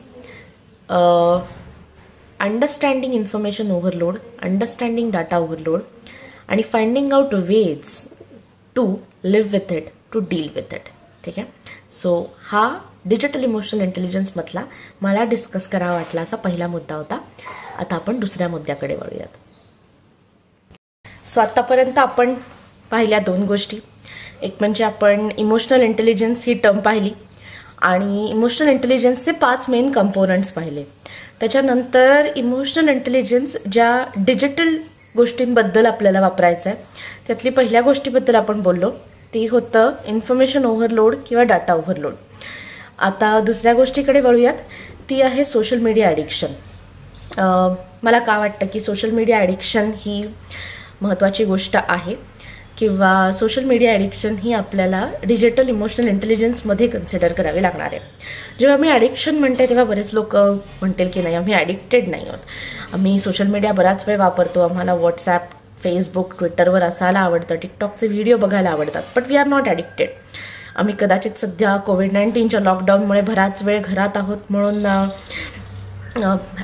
ॲमेझॉनवरती किंवा हॉटस्टारवरती किंवा नेटफ्लिक्सवरती पण बराच वेळ सिरियल्स किंवा मूव्हीज बघत असू, पण ते सध्या ह्याच्यासाठी करतोय कारण दुसरं काही करायला नाहीये, बाहेर जाता येत नाहीये, अदर एंटरटेनमेंटच्या फॅसिलिटीज अवेलेबल नाहीयेत म्हणून करतोय. पण आम्ही ॲडिक्टेड नाही आहोत. कदाचित असेलही तसं की आपण ॲडिक्टेड नसू, पण ॲडिक्शन होण्याच्या स्टेजपर्यंतच्या पण काही सिम्पटम्स असतात आधी की जे आपल्याला सांगत असतात की जर का असं होत असेल तर there are lot of chances की तुम्हाला ॲडिक्शन होईल त्याचं. तर जर का आपल्याला हे लक्षात आलं की जे काय सिम्पटम्स असतात तर आपणच आपला इमोशनल कोशंट वापरून, आपणच आपला इंटेलिजन्स वापरून ह्याच्यावरती बंधनं काही प्रमाणात लादू शकू युसेजवरती. आणि जर आपण ते करू शकलो तर त्याच्या वाईट परिणामांना आपल्याला समोरं जावं लागणार नाही. हा याच्या मागचा सगळ्यात मोठा विचार आहे. तर मी आता काही मुद्दे सांगते की जे मला असं वाटतात की जे सिम्पटम्स आहेत ॲडिक्शनचे, आणि तुम्ही बघा तुमच्यामध्ये तुम्हाला जाणवत आहेत का हे ॲडिक्शनचे काही सिम्पटम्स. जर तसे जाणवत असतील ॲडिक्शनचे सिम्पटम्स तर मग मात्र तुम्हाला काही उपाय करावे लागणार आहेत. तर आता आपण बघूयात की काय आहेत हे सिम्पटम्स. पहिली गोष्ट तर, are you spending a lot of time thinking about social media. तुम्ही खूप वेळ सोशल मीडियाबद्दल विचार करण्यात घालवता का? आता हा काय प्रकारचे विचार? पहिलं तर एखादा फोटो काढला की असं वाटतं का की हा डीपी आहे, हा वॉलवर जायला हवा, किंवा एखादा व्हिडिओ अशासाठी बनवायचा आहे का कारण तो यूट्यूबवर टाकायचा आहे, कारण तो टिकटॉकवर टाकायचा आहे. एखादी गोष्ट ह्याच्यासाठी म्हणून लिहिताय का की हे फक्त सोशल मीडियावरचं रायटिंग, हे मला वाटतं वगैरे नाही, पण बरीच लोक सध्या लिहित आहेत, मी पण काहीच लिहिलं नाही म्हणून मी लिहिते. त्याच्यानंतर कुणीतरी काहीतरी त्यांच्या वॉलवरती टाकलंय म्हणून तुम्ही जाऊन त्या व्यक्तीच्या आधीच्या सगळ्या पोस्ट बघता, नंतर त्यांचे फ्रेंड्स बघता, नंतर ते कुठल्या ग्रुपमध्ये ते बघता, मग त्यांच्या फ्रेंड्सचे फ्रेंड्स बघत राहता आणि you spend a lot of time एका पोस्टवरनं बाकी काय काय काय काय काय काय ह्याच्यावरती सर्च करत. एखादा ट्विट वाचता, तुम्हाला पटतं नाही पटत, then you read all the comments, then you read okay हा जर का कमेंट असं करतोय तर हा स्वतः काय ट्विट करतो पाहूयात. असं करण्यात तुमचा खूप वेळ जातोय का? So are you thinking a lot of about social media? हा एक सिम्पटम आहे. दुसरं, do you have more and more urge to use social media? म्हणजे सारखं असं वाटतं का की नोटिफिकेशन वाजत राहतात आणि आता काय झालंय, आता काय झालंय जाऊन बघावं, किंवा कुठेतरी तासभर मोबाईल राहिला आणि तुम्हाला असंही होते की अरे बापरे तासभर झाला मी चेक नाही केलंय, किंवा इम्पल्स असे वाटतात की ओके आत्ता लिहितोच काहीतरी, आता ह्याला देतोच उत्तर, ह्याला कमेंट करतोच किंवा हे शेअर करतो. सो असं अर्जेस जास्तीत जास्त आहेत का? हे एक सिम्पटम असू शकतं. तिसरं symptom is do you use social media to forget about personal problems? बरेचदा असं होतं की आता सध्या सगळे घरात आहेत, आपल्याला अशी सवय नाही आहे, सगळ्या लोकांनी सतत सर्व काळ घरात असायची, तर मग कुठेतरी थोडेसे फ्रिक्शन आहेत, स्ट्रेस जास्त असल्यामुळे असेल, प्रत्येकाचे वेगवेगळे ओपिनियन आहेत about how to deal with this pandemic, ह्याच्यामुळे काही पर्सनल प्रॉब्लेम होत आहेत आणि हे विसरण्यासाठी आपल्याला आर्ग्युमेंट वाढवायची नाहीये, आम्ही प्रत्येक जण आपापल्या मोबाईलवर खोलीत बसतो आणि आपापला मोबाईल बघत बसतो, असं होतंय का? So you are trying to avoid your personal problems, your real life while entering in to this virtual life, this real life. ठीक आहे, हे असं होतंय का? ही एक खूप शुअर साईन आहे. त्याच्यानंतर, do you often try to reduce use of social media without success? बरेचदा असं होतं का की तुम्ही ठरवता की आता आज न एकच एपिसोड बघणार आहे या सिरीजचा आणि you end up watching the entire season. असं होतं का? किंवा नॉट एंटायरली सीझन बट एक 4-5 एपिसोड झाल्याशिवाय तो गिल्ट किकिनच होत नाही. ठीक आहे, असं होत आहे का? सो हे पण एक शुअर सिम्पटम असू शकतं जर तुम्हाला जास्तीत जास्त वेळ त्याच्यावरती तुमचा जात असेल तर. दुसरा, do you become restless or troubled if unable to use social media? असं होतं का की रिचार्ज संपला किंवा लाईट गेलेत त्यामुळे वायफाय कनेक्ट होत नाहीये, और पासवर्ड कोणीतरी घरात चलाखी करून चेंज केला आणि आता तुम्हाला कनेक्ट होता येत नाही आणि तेवढे जे काही 10-15 मिनिटं असतात यू बिकम रेस्टलेस, किंवा असं होतंय की डाउनलोडच होत नाही आणि ते गोल गोल गोल चालू आणि रेस्टलेस होत 10 वेळा मोबाईल इकडे तिकडे टाकला जातो, दुसरं काही करायला सुचत नाही. माहिती असतं की त्या वेळात इतर काही कामं होऊ शकतात पण टी केली जात नाही जोपर्यंत ते बघत नाही किंवा जोपर्यंत त्याच्यावरती कमेंट लिहित नाही. असं होत आहे का? So this is one more sure sign की तुम्हाला निदान ते सिम्पटम तरी आहे. Does your high usage of social media is impacting your job and studies? हा पण एक खूप मोठा सिम्पटम असू शकतो. आता कसं कळणार इम्पॅक्ट? बरेचदा ना आपण जेव्हा त्या प्रवाहात असतो तेव्हा कळत नाही की हे इम्पॅक्ट होतोय का. काय करून बघता येऊ शकतं हे इम्पॅक्ट होतोय का बघण्यासाठी? मला माहिती आहे आणि हे सांगायला खूप सोपं आहे, करायला खूप अवघड आहे. एक दिवस घ्या असा की ज्या दिवशी यातलं काही वापरू नका आणि त्या दिवशी पूर्ण मोटिवेटेड राहा. सकाळी मोटिवेशनवाली गाणी ऐका, पॉझिटिव्हवाली काहीतरी छान पॉझिटिव्ह वाचा आणि दिवसभर अभ्यास करून बघा. त्या दिवशी नाही लक्षात ठेवायचं, कदाचित एक अख्खा दिवस तुम्ही ऑफलाईन नसाल, कदाचित अख्खा दिवस तुम्ही व्हॉट्सअपवरती पण नसाल आणि नंतर बघा. दुसरा दिवस ज्या दिवशी नाही, जेव्हा जेव्हा नोटिफिकेशन वाजतं तेव्हा बघा, कधी वॉल चेक करा, कधी ट्विटर फीड चेक करा, कधी टिकटॉक चेक करा, कधी यूट्यूबवरती बघा आणि सगळं करून अभ्यास करा आणि कम्पेअर करून बघा तुमच्यासाठी की कुठल्या दिवशीचं जास्त इफेक्टिव्ह आहे, कुठल्या दिवशी तुम्ही जास्त डिस्ट्रॅक्टेड होता, कुठल्या दिवशी तुमच्या डोक्यात इतरही चक्र जास्त चालू होते. आणि मग लक्षात येईल की खरंच हे बॅलन्स करता येत आहे का आपल्याला. आणि जर का याचं उत्तर असेल की नाही, माझे स्टडी हॅम्पर होत आहेत, माझं वर्क लाईफ बॅलन्स हॅम्पर होत आहे, माझं स्टडी लाईफ बॅलन्स हॅम्पर होतं आहे, किंवा आता माझं स्टडी हेच लाईफ आहे आणि तेच हॅम्पर होत आहे, तर मग मात्र आपल्याला हे समजून घ्यायचं आहे की आता आपल्याला ही सिम्पटम्स आहेत. सो जरी आपण ॲडिक्टेड नसू तरी ही सिम्पटम्स आहेत. तुम्ही वेगळे आहात का जगापासून सध्याच्या काळात? अजिबातच नाही. आत्ताची परिस्थिती थोडी वेगळी असं आपण मानलं तरी सुद्धा नॉर्मल स्टडीज सांगतायत की सध्या इवन यूथ 2 तास कॉन्स्टंट इंटरनेटवरती आहे. सोशल मीडियावरती तर आहेतच आहेत, पण त्याचबरोबर इंटरनेट सर्फिंग पण, हा सगळा टाइम धरून 2 तास प्लस येतोय तो टायमिंग. आणि हे स्केरी आहे. ठीक आहे, म्हणजे ह्या वेळात असं काही नाही की तुम्ही मागे गाणी लावून ठेवली तर तुम्ही तुमची कामं करताय. हे 2 तास प्लस हा जो टाइम येतोय तो असा आहे की त्यावेळेला तुम्ही इतर काही नाही करतात, you are glued to your screen. ठीक आहे, हा का स्केरी आहे. मी तुम्हाला माझा थोडा पर्सनल एक्सपिरियन्स सांगते. माझी मुलं आता 3 वर्षाची आहेत, म्हणजे जुळे बॉईज आहेत. आणि ऑफकोर्स आम्ही दोघंही वर्किंग होतो. आणि जरी त्यांचे आजी आजोबा वगैरे आमच्याबरोबर असेल तरी आम्हाला पण कधी कधी खूप इझी वाटतं जेव्हा आपला एक खूप हेक्टिक दिवस झालेला असतो, आपल्याला थोडीशी शांतता हवी असते ऑफिसमधल्या सगळ्या गोष्टींपासून, की त्यांना ना यूट्यूबवरती त्यांची काहीतरी छान एखादी लहान मुलांची गाणी लावून द्या किंवा असं काहीतरी छान लावून द्या. त्यांनी ते त्यांचं बघत बसतात, आपण आपलं काहीतरी करू. आणि आपल्यालाही थोडंसं हे स्विच ऑफ करायची इच्छा वाटते, आपल्यालाही काहीतरी बघावं असं वाटतं. तर असं आमच्याकडनं झालं काही काळात. आणि नंतर लक्षात आलं की जेव्हा मी ते बंद करतो, आता चला आता झाली 2-4 गाणी ऐकून, आता झोपूयात, किंवा आता ऐकल्या 2-4 गोष्टी, आता झोपूयात, तेव्हा त्यांचा इतर खेळ म्हणजे अगदी त्यांच्या आवडीचं पाण्यात खेळणं, मातीत खेळणं हे जरी काढून घेतलं तर तसं व्हायलेंटली रिॲक्ट नाही होत. थोडेसे नाही अजून खेळू दे वगैरे म्हणतात, पण रडणं, मारणं, मारणं वगैरे हे नाही करत. पण जसं स्क्रीन बंद करते ना तसं ते करतात. आणि मग त्यातून सुद्धा माझा एक मुलगा तर जास्तच हे करतो असं आमच्या लक्षात आलं. आणि मग हे लक्षात आल्यानंतर आम्ही कॉन्शियसली डिसिजन घेतला की त्यांचा स्क्रीन टाईम कमी करायचा.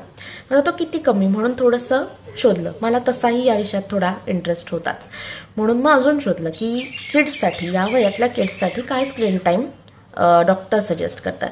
तो 4 मिनिटं आहे. ठीक आहे, आणि तो इन्क्ल्यूड करतो व्हिडिओ कॉलपासून सगळं.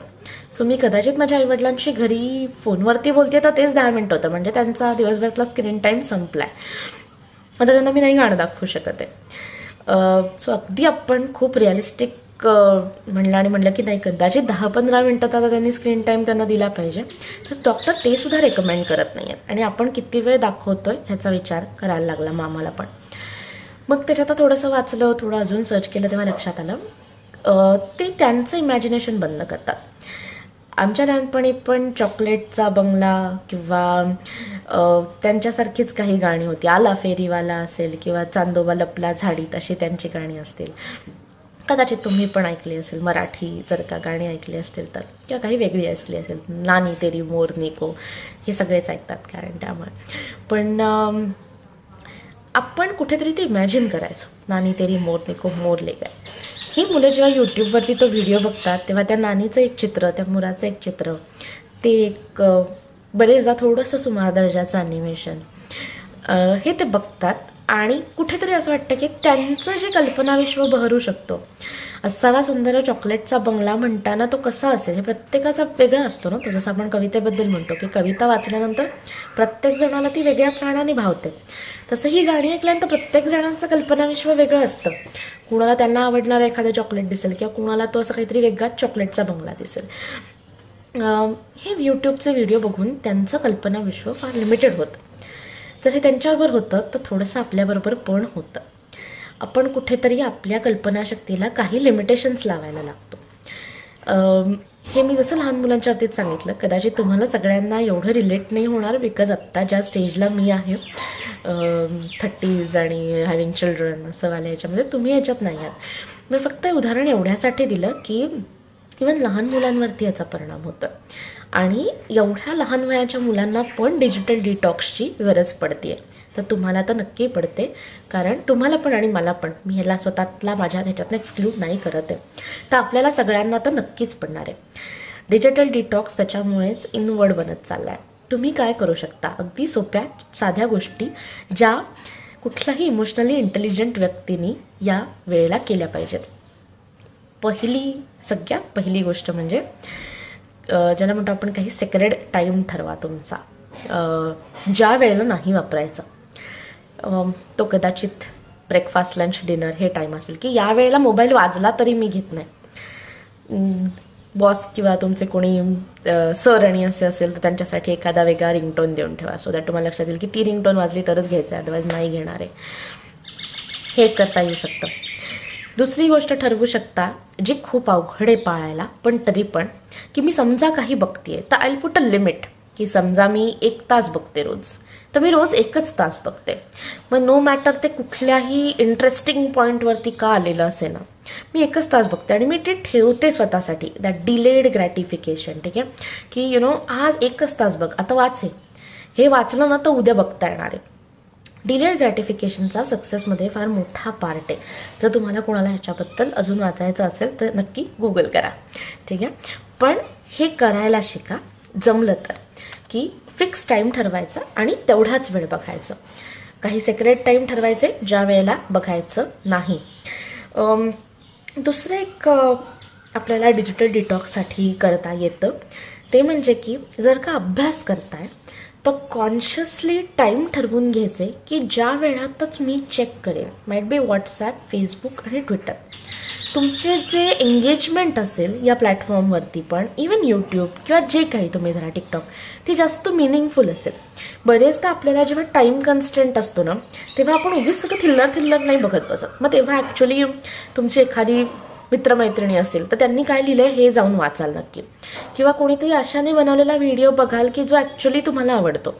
आणि उगीच जे सगळं वॉलवर येतंय ते बघत बसणार नाही.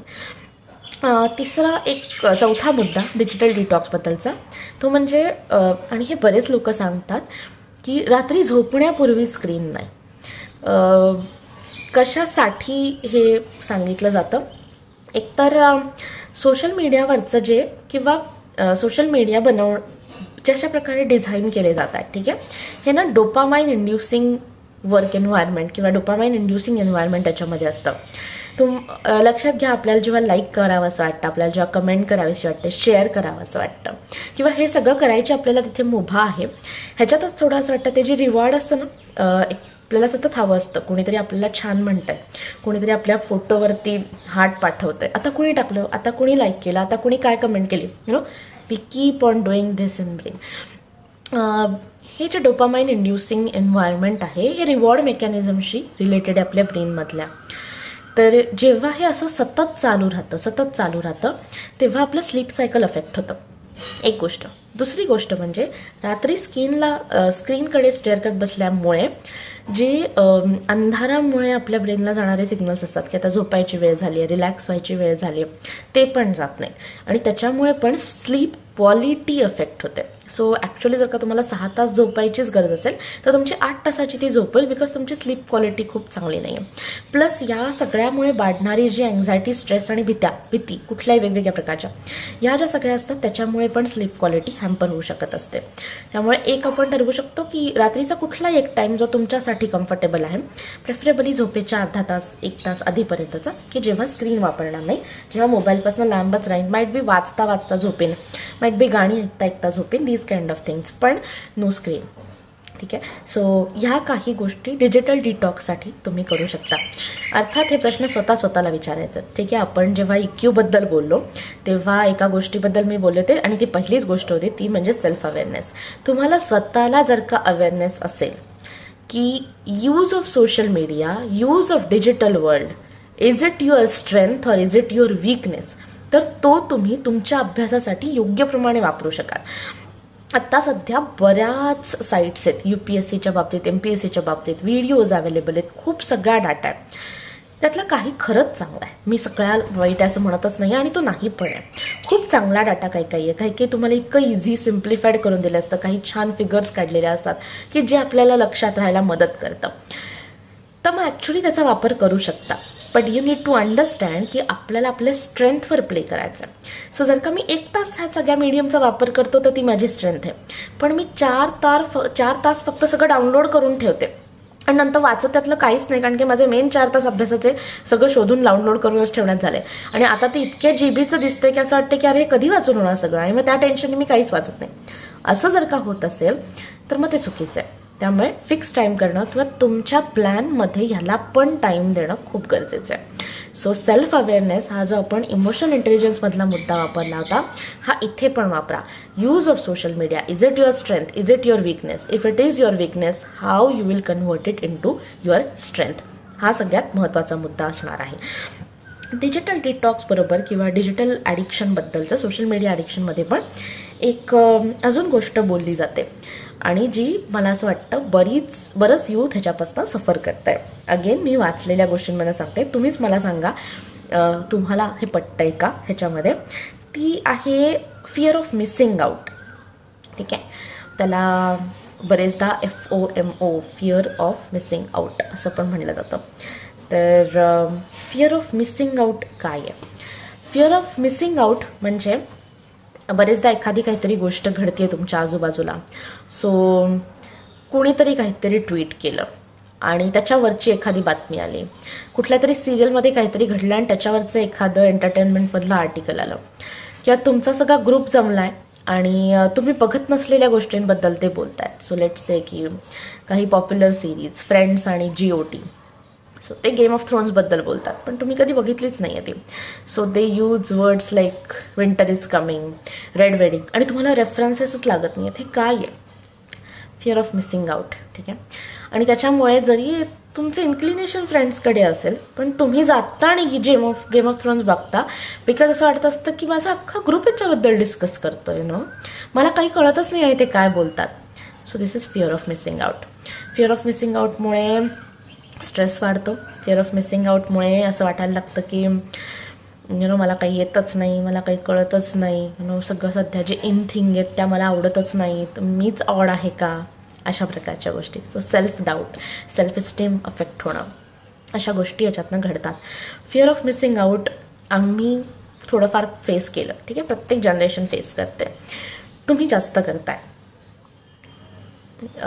तुम्ही जास्त करणार आहात. कारण माझ्याला दर वेनेसडेला वेगवेगळ्या कंटेंट नाही यायचा सोशल मीडियावरती किंवा स्ट्रीमिंगच्या साईट्सवरती. तुमच्या वेळेला येतोय. So you need to find out a strategy of your own about how you will deal with fear of missing out.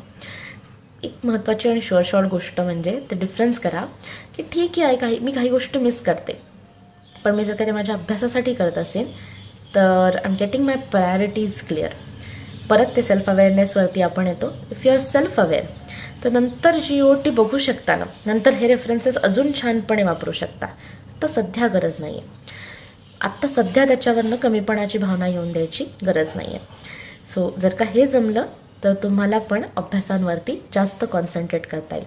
So हा माझा दुसरा मुद्दा सांगतोय जो आहे सोशल मीडियाचं ॲडिक्शन, त्याचे काही सिम्पटम्स आणि फिअर ऑफ मिसिंग आउट. तिसरा मुद्दा की जो मला असं वाटतं की आपल्याला इमोशनली इंटेलिजंट बनून डील करावा लागणार आहे, तो म्हणजे एव्हरीथिंग इज फ्री वाला मुद्दा. ठीक आहे.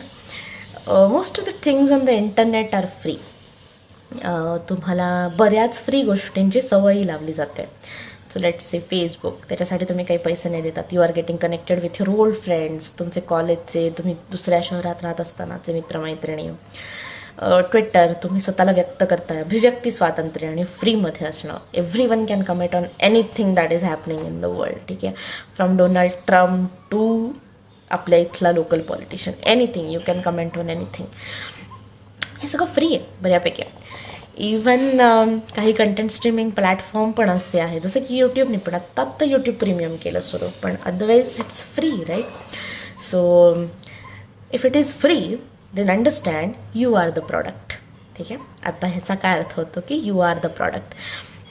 पहिली गोष्ट म्हणजे कुठल्याही बिझनेसचा एक बेसिक प्रिन्सिपल असतं की there is nothing free, nothing is free, there are no free lunches in life. आणि on internet believe me there are really no free lunches. ठीक आहे. There is nothing that is free. पण आपल्याला ना सवय लावली गेली आहे फ्रीची, आणि त्यामुळे काय होतं, तुम्ही कदाचित महाधुरंधर असाल पण ते की नेटफ्लिक्समध्ये पहिला 1 महिना फ्री आहे ना, तुम्ही आत्ताच अख्खा लॉकडाऊनचे 2 महिने झाले असेल किंवा अजून 1 महिना पण हे कार्ड वापरा, हा नंबर वापरा, असं करून फ्री मिळवले असेल. But once you get hooked त्याच्यानंतर ते काढता येत नाही. मग असं वाटतं की किती 199चा किंवा 799चाच आहे ना, घेऊ ना, करू ना, काय होतंय. सो एक तर ते ॲडिक्शन फॉर्म करणं पण आहे किंवा त्याची सवय लावणं पण आहे फ्री देऊन. आणि दुसरी त्याच्यातनं महत्त्वाची गोष्ट अशी होते की तुम्ही तुमचा डाटा विलिंगली शेअर करता. You share about your location, you share about your feelings. ठीक आहे. You share about the things you are going to visit. You share about cafes, you share about the food that you are eating, you share about the clothes that you are wearing, you click on things that online sellers are selling you, so you tell them okay these are the things that I prefer. So a girl who is 22 years old, a boy who is 23 years old is clicking on these websites. हा सगळा data खूप valuable आहे. का valuable आहे? तुम्ही targeted marketing ऐकलं असणार आहे. टार्गेटेड मार्केटिंग मी कदाचित सर्च करते एन्व्हायरमेंट फ्रेंडली टूथब्रश. ठीक आहे.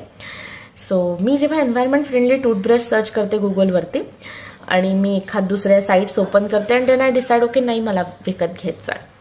पण नंतर ना मला वॉलवरती एका साईडला ते प्रॉडक्ट दिसायला लागतात. I search for Pune to Delhi flights आणि नंतर मला पुणे टू दिल्ली फ्लाइट्स दिसायला लागतात. ठीक आहे. किंवा मी वाचत असताना काही मध्ये येणाऱ्या ज्या ॲड्स असतात त्या पुणे टू दिल्ली फ्लाइट्सच्या असतात. दिस इज टार्गेटेड मार्केटिंग. तुम्ही काय सर्च केलं, त्यातले कीवर्ड्स, तुमचं जेंडर, तुमचं एज, आणि आपण या सगळ्या गोष्टी विलिंगली शेअर करतो. We even willingly share our photographs. ठीक आहे.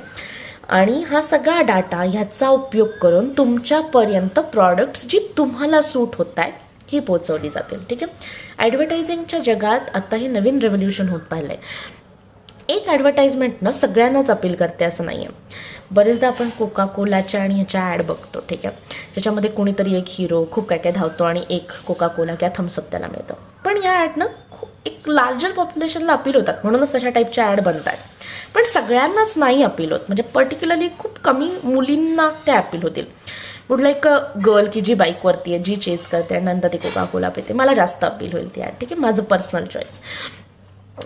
और मला कुठला तरी वेगळा हिरो हवा असेल त्याच्यात, बिकॉज तो जो हिरो आहे ना दॅट आय डोंट लाईक, असं असू शकतं.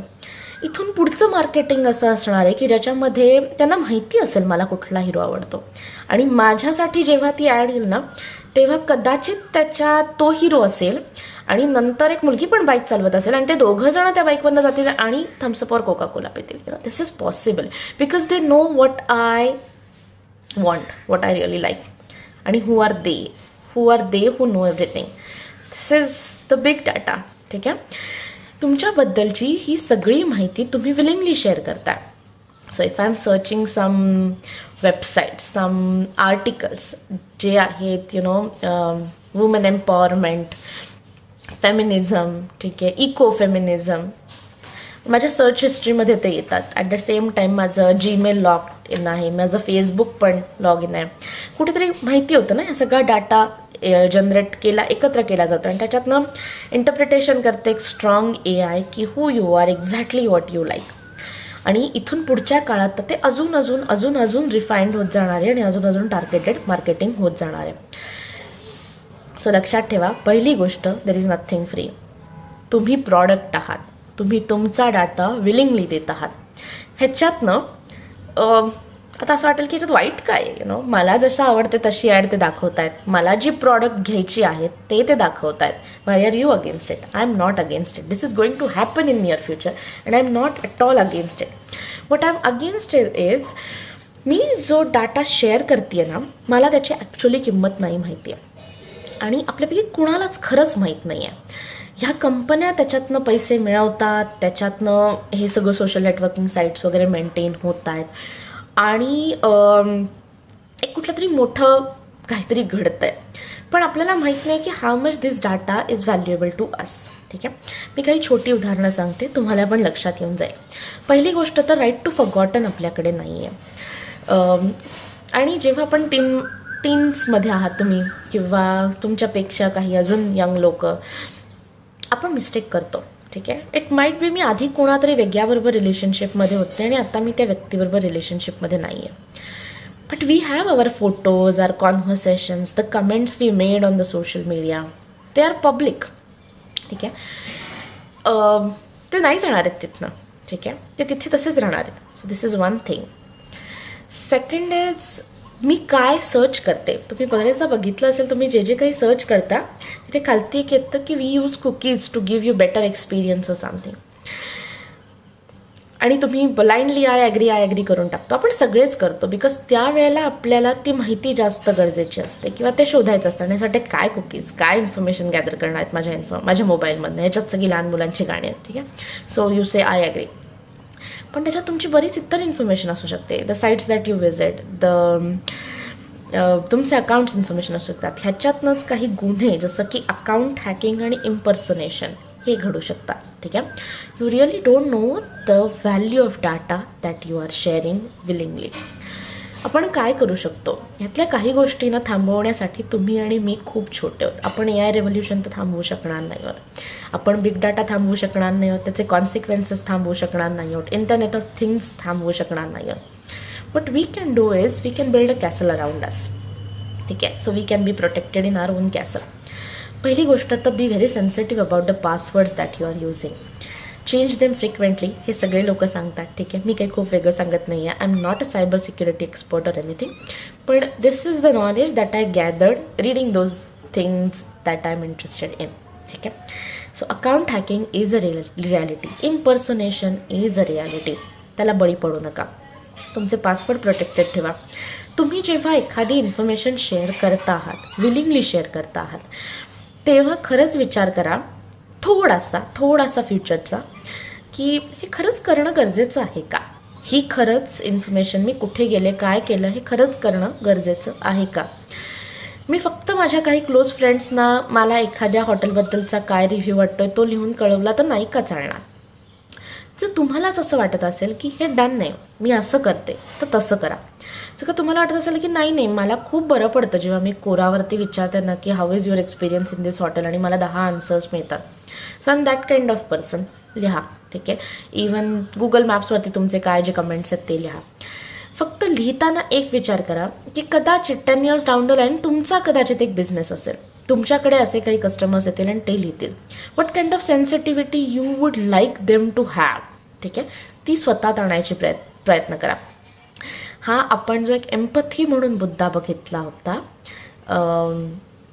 EQ मधला, हा तो मुद्दा आहे. ठीक आहे, whenever you are posting something, think about future, think about others who might get offended, think about others who are right now in that position in which you are.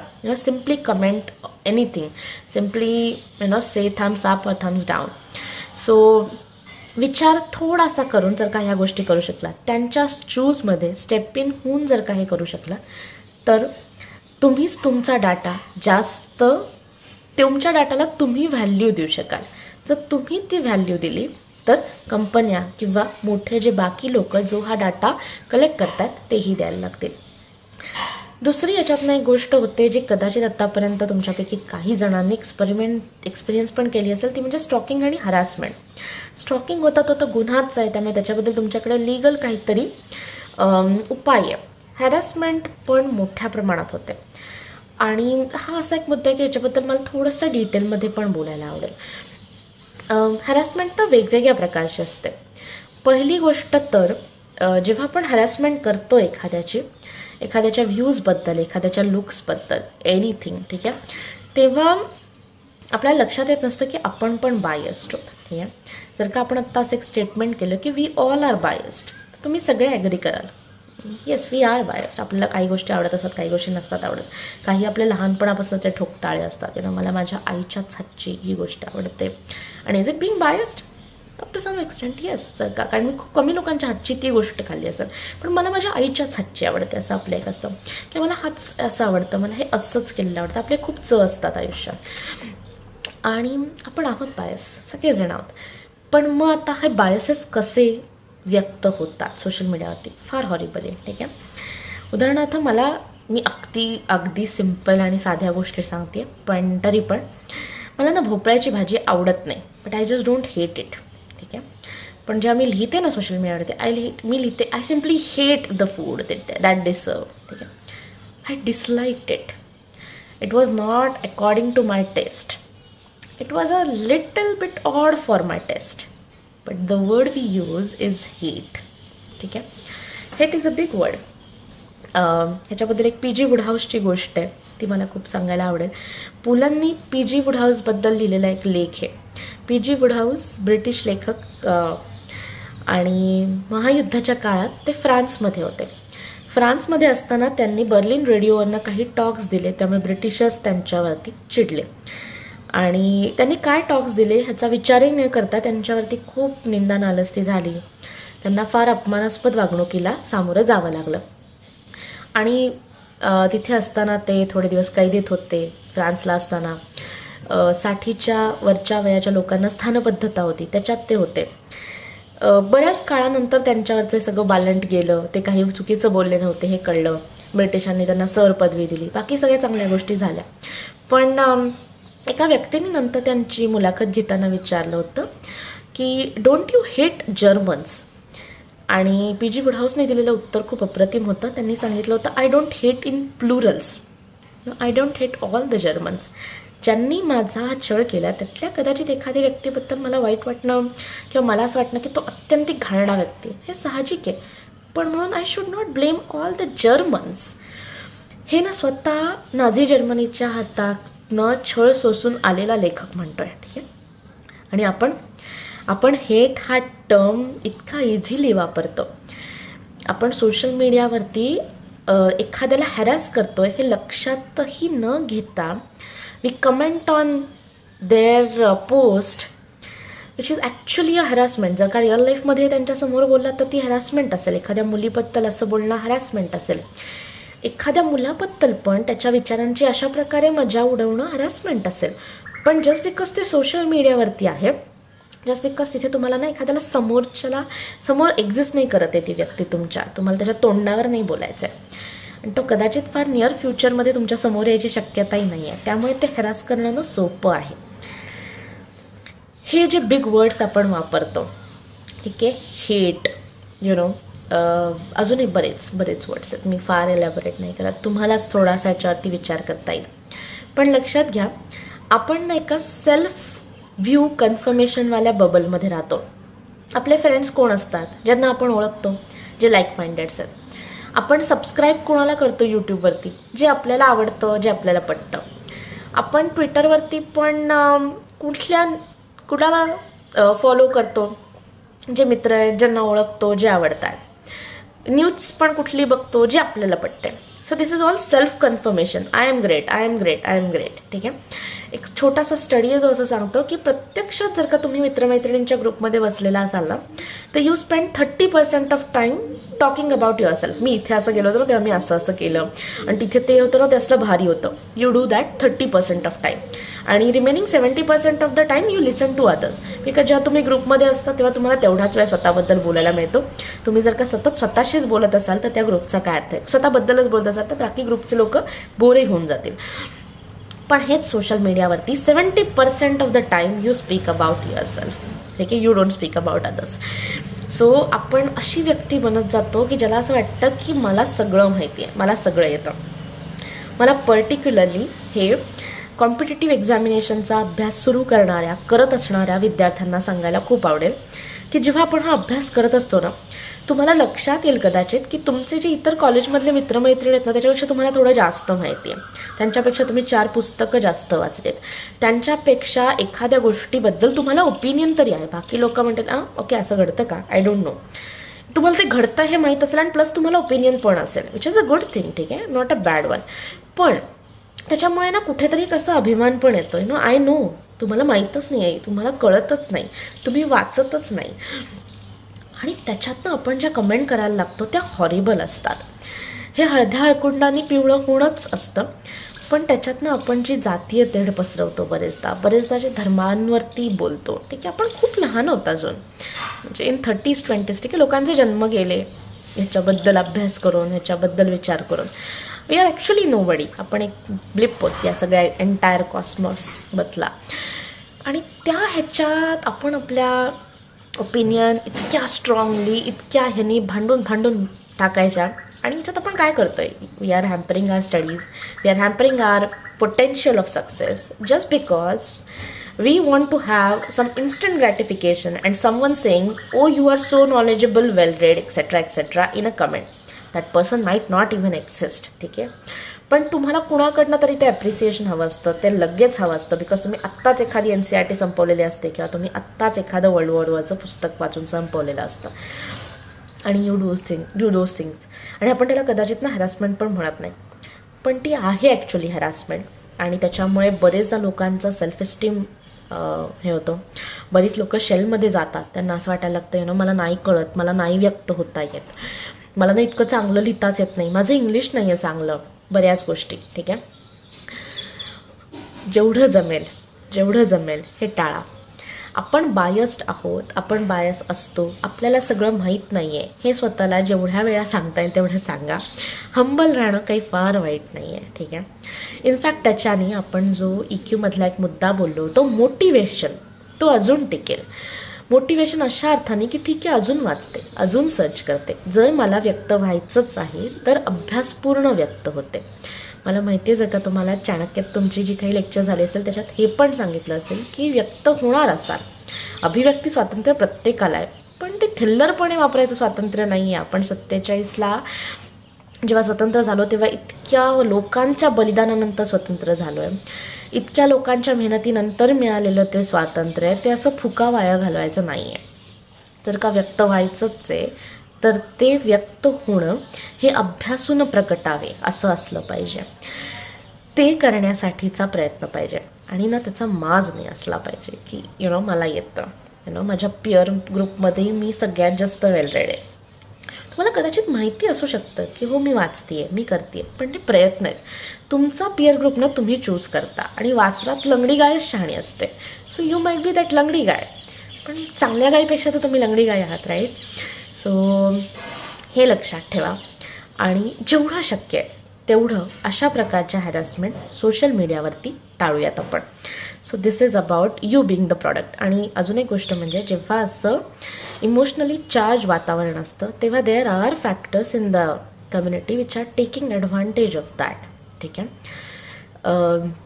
Emotionally charge atmosphere जेव्हा social मीडियावरती आहे तेव्हा कुठल्याही प्रकारचा research किंवा कुठल्याही प्रकारचं communication, कुठल्याही प्रकारचं कॉन्व्हर्सेशन फार जास्त डीप मिनिंगवालं होऊ नाही शकत आणि we are all at loss because of that, ठीक आहे.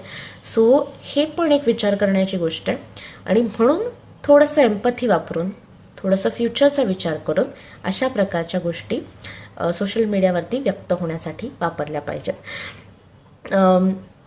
सो इफेक्टिव्ह मार्केटिंग, प्रायव्हसी इंट्रुजनबद्दल आणि अकाउंट हॅकिंग, इम्पर्सनेशन आणि स्टॉकिंग आणि हॅरॅसमेंट या सगळ्याच गोष्टींबद्दल मी बोलले. So this was my third point. If it is free, your data is the product, or in reality you are the product. You are product and what you are doing are two different things, ठीक आहे. आणि तुम्ही जे जे व्यक्त होताय त्याचा वापर केला जातोय त्या इमोशन्सचा, त्या लाईक्सचा, त्या शेअरचा. सो हे करताना संयम बाळगा, हे करताना विचार करून करा. मी ज्या ज्या गोष्टींबद्दल बोलले, सो आपण बोललो डिजिटल इमोशनल इंटेलिजन्सबद्दल. डिजिटल इमोशनल इंटेलिजन्समध्ये आपण डाटा किंवा इन्फॉर्मेशन ओव्हरलोडबद्दल बोललोय. आपण बोललोय की सोशल मीडिया ॲडिक्शन काय, त्याचे सिम्पटम्स काय आहेत आणि डिजिटल डिटॉक्स किंवा फिअर ऑफ मिसिंग आउटपासून कसं वाचाल स्वतःला. त्याच्यानंतर तिसरी गोष्ट जी मी म्हटलं की free, that means you are product. So be sensitive about whatever information that you are willingly share. So या 3 महत्त्वाच्या मुद्द्यांबद्दल आपण बोललोय. मला असं वाटतं आता मी लास्ट पार्टकडे आली एकदम आणि याच्यात खूप गोष्टी कव्हर करण्यासारख्या आहेत, ठीक आहे. आत्ता पण मला अजून बऱ्याच कळतायत की ज्या मिस आउट झाल्यात आत्ता बोलताना. अर्थात माझं हे पहिलंच व्हिडिओ फॉर्मॅटमधलं लेक्चर असल्यामुळे मी पण फार कम्फर्टेबल नाही आहे ह्याच्याशी. तुम्हाला जर का या विषयाबद्दल काही शंका असेल किंवा तुम्हाला असं वाटत असेल की ह्याच्यात हे पण इन्क्लूड होऊ शकतं किंवा these are the problems that we really face as a person who is just starting to prepare for competitive examination or जे आत्ता ग्रॅज्युएशन करतायत किंवा these are the problems which are faced by our friends, ते नक्की share करा माझ्याशी. मला पण त्याच्यावर अजून वाचायला आणि अजून रिसर्च करायला आवडेल. पण आता जी गोष्ट बोलते जी अशी की जी ना आपल्याला सगळ्यांना सांगितलेली आवडत नाही. So this is the last thing. मी एकदम शेवटी सांगते न आवडणारी गोष्ट आणि देन मी थांबते. ती आहे नॉलेज इल्युजन, ठीक आहे. नॉलेज इल्युजन ही अशी गोष्ट मानली जाते की जे तुमच्यापैकी कोणी जर का सेपियन्स वाचलं असेल और लेसन्स फॉर 21st सेंचुरी वाचलं असेल तर त्याच्यामध्ये युval नोआ हरारी याच्याबद्दल खूप डिटेलमध्ये बोलला आहे. तर ते नक्की वाचा, ह्याच्याबद्दल अजून कळू शकेल. पण मी आत्ता जे बोलते ते knowledge illusion with respect to social media, ठीक आहे. काय होतं नॉलेज इल्युजनमध्ये? नॉलेज इल्युजन म्हणजे आपण जे वाचत असतो किंवा आपण जे काही फीड चेक करत असतो, जे काही पाहत असतो त्याच्यामुळे आपल्याला असं वाटायला लागतं की आपल्याला हे येतं, आपल्याला हे कळतं. पण आपण ते करू नये, पण आपल्याला ते खरं येत नसतं, खरं कळत नसतं. सो जसं की आपण सगळे N95 मास्कबद्दल सध्या ऐकतोय, पण what is the exact difference between साधे मास्क आणि N95 मास्क? काही जणांना माहीत असेल, काही जणांना नसेल माहिती. अशा बऱ्याच गोष्टी, ठीक आहे, जर का आपण आता शोधायला लागलो तर अशा इतक्या गोष्टी मिळतील आणि आपल्यापैकी कोणालाच हे ॲक्सेप्ट करायला आवडत नाही की I don't know, I am fool, ठीक आहे, हे नसतं आपल्याला ॲक्सेप्ट करायचं. So we live in that knowledge illusion. तो एक स्वतःभोवतीच आपण बबल बनवून घेतो आणि आपण स्वतःला सांगत राहतो की मला येतंय, मला कळतंय. सो बऱ्याच अशा गोष्टी, उदाहरणार्थ काही लोक आत्ता जे रूमवरती अडकलेत, माझेही काही मित्रमैत्रिणी आहेत, ठीक आहे, की जे प्रिपेअर करतायत आणि कदाचित आता पुण्यात रूमवरती अडकलेत, मेस बंद झाल्यात आणि त्यांनी सांगितलं यूट्यूबवरती पोळी करणं इतकं इझी दिसतं ना, पण ते खूप अवघड आहे, ते नाही जमत ते पहिल्या प्रयत्नात. किंवा पोहे, आम्ही आईला इतकेदा पोहे करताना बघितलेत, पण आपण जेव्हा स्वतः बनवतो तेव्हा ते नाही होते व्यवस्थित. कणिक भिजवणं हीच गोष्ट खूप अवघड आहे, पण आम्हाला याच्या आधी कधी वाटलंच नव्हतं की या गोष्टी अवघड आहेत, कारण we use to live in that knowledge illusion.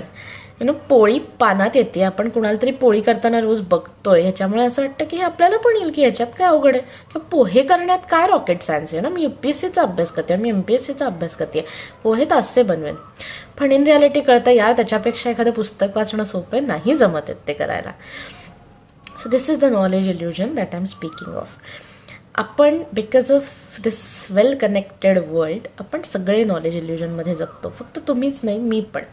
आधी फक्त पेपर वाचणारी जनता जी होती ती नॉलेज इल्युजनमध्ये नव्हती का जगत होती. आम्ही पण जगत होतो जेव्हा मी प्रिपेअर करत होतो, पण नाही इतकंसं तोंडावर नव्हतं आणि असं इतकं रियालिटीसारखं फेस करायला नव्हतं लागत.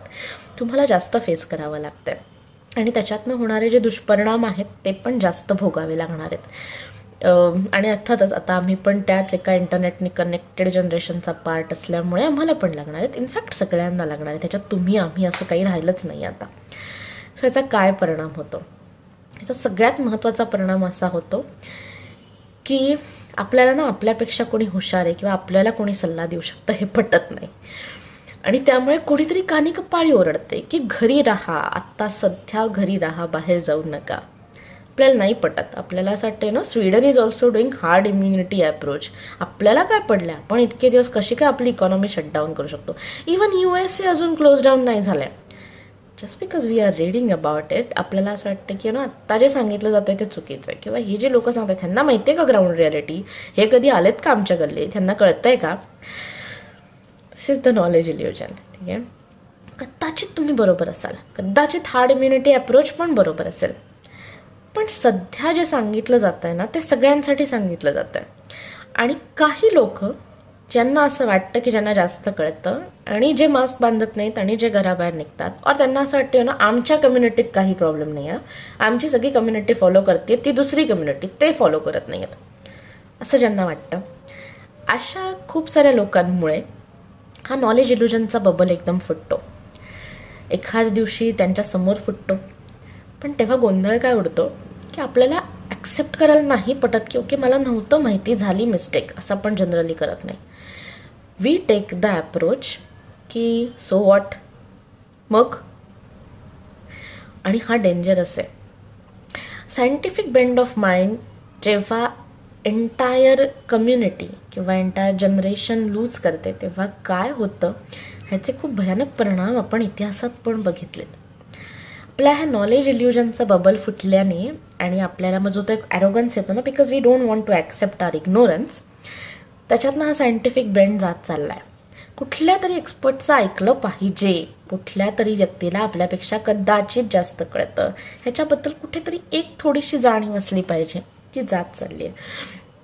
आणि सगळेच जर का सेल्फ प्रोक्लेम्ड एक्सपर्ट बनले तर मग कुठल्याच गोष्टीवरती सोल्युशन नाही निघत. We need that hierarchy where one is expert, one is follower आणि some others are actually following because they expect की ओके जे डिसिजन घेत आहेत ना त्यांना माहिती आहे. पण at the same time we also need leaders, decision takers की ज्यांना ही खालची रियालिटी प्रत्यक्षात माहिती आहे. हे तेव्हाच होऊ शकेल जेव्हा आपण सोशल मीडिया असेल किंवा कुठलेही फॉर्म्स ऑफ कम्युनिकेशनचे असतील ते इमोशनली इंटेलिजंट राहून वापरू शकू. म्हणून मला असं वाटतं की डिजिटल जगात इमोशनल इंटेलिजंट असणाऱ्यांना इथून पुढच्या इंटरनेट ऑफ थिंग्सच्या जगात, बिग डाटाच्या जगात इमोशनल इंटेलिजंट असणाऱ्या लोकांना सगळ्यात जास्त किंमत असणार आहे किंवा सगळ्यात जास्त त्यांचं सक्सेसचं पोटेन्शियल जास्त असणार आहे. आय होप आपल्याला सगळ्यांनाच ह्या जगात लागणारा इमोशनल इंटेलिजन्स मिळो आणि आपलं जे पोटेन्शियल ऑफ सक्सेस आहे ते आपल्याला गाठता येऊ देत. तुम्हाला जर का काही मला शेअर करायचं असेल, मला कळवायचं असेल किंवा काही प्रश्न विचारायचे असतील तर नक्की विचारा, नक्की कळवा. आय थिंक तुमची कार्यकर्त्यांच्या थ्रू काही मेकॅनिझम असेल की जिथे तुम्ही प्रश्न विचारू शकता आणि मला खूप आवडेल उत्तरं द्यायला किंवा हा डायलॉग कंटिन्यू ठेवायला. अशा प्रकारचं लेक्चर घेणं थोडं अवघड आहे की ज्याच्यात मीच फक्त बोलतेय, मला तुम्ही कोणी दिसत नाही आहात, तुमच्या चेहऱ्यांवरचे एक्सप्रेशन दिसत नाही आहेत. मी काय सांगतेय ते पटतंय का किंवा त्याच्यावरती जर का काही प्रश्न असतील किंवा एखादा मुद्दा कळला नसेल तर तो प्रश्न विचारून जसा क्लॅरिफाय करता येतो तसा करता येत नाहीये. असं असताना एकतर्फी मी आपली बोलली आहे. आय होप की तुम्हाला यातनं काही मुद्दे टेक अवे असे मिळाले असतील आणि जर मिळाले असतील तर मला नक्की कळवा. आणि अगेन ऑल द बेस्ट तुमच्या सगळ्या प्रिपरेशनसाठी. होप आपण या कोविड-19च्या सिच्युएशनमधनं लवकर बाहेर येऊ आणि देन फेस टू फेस भेटू शकू आणि तुमचं जे पोटेन्शियल ऑफ सक्सेस आहे ते या डिजिटल वर्ल्डमध्ये तुम्ही इमोशनली इंटेलिजंट राहून अचीव करू शकाल. Thank you very much. Presenting Chanakya Mandal Parivar's online platform, chanakyamandalonline.in, enabling you to study from the comfort of your home from the best educators like our founder director Dharmadhikari sir and other expert faculty members. Thousands of MCQs for practice, mock test of UPSC MPSC standards to build your confidence levels. All these hundreds of hours of videos, question banks and notes now are available only at ₹10,000. Yes, you heard it right. Only ₹10,000 if you register before 10th of May. And for MPSC, perhaps this is the only full video course available anywhere. So don't wait. Follow the process given on the screen and kickstart your journey with confidence. Enroll now. Stay home. Stay safe. Happy learning.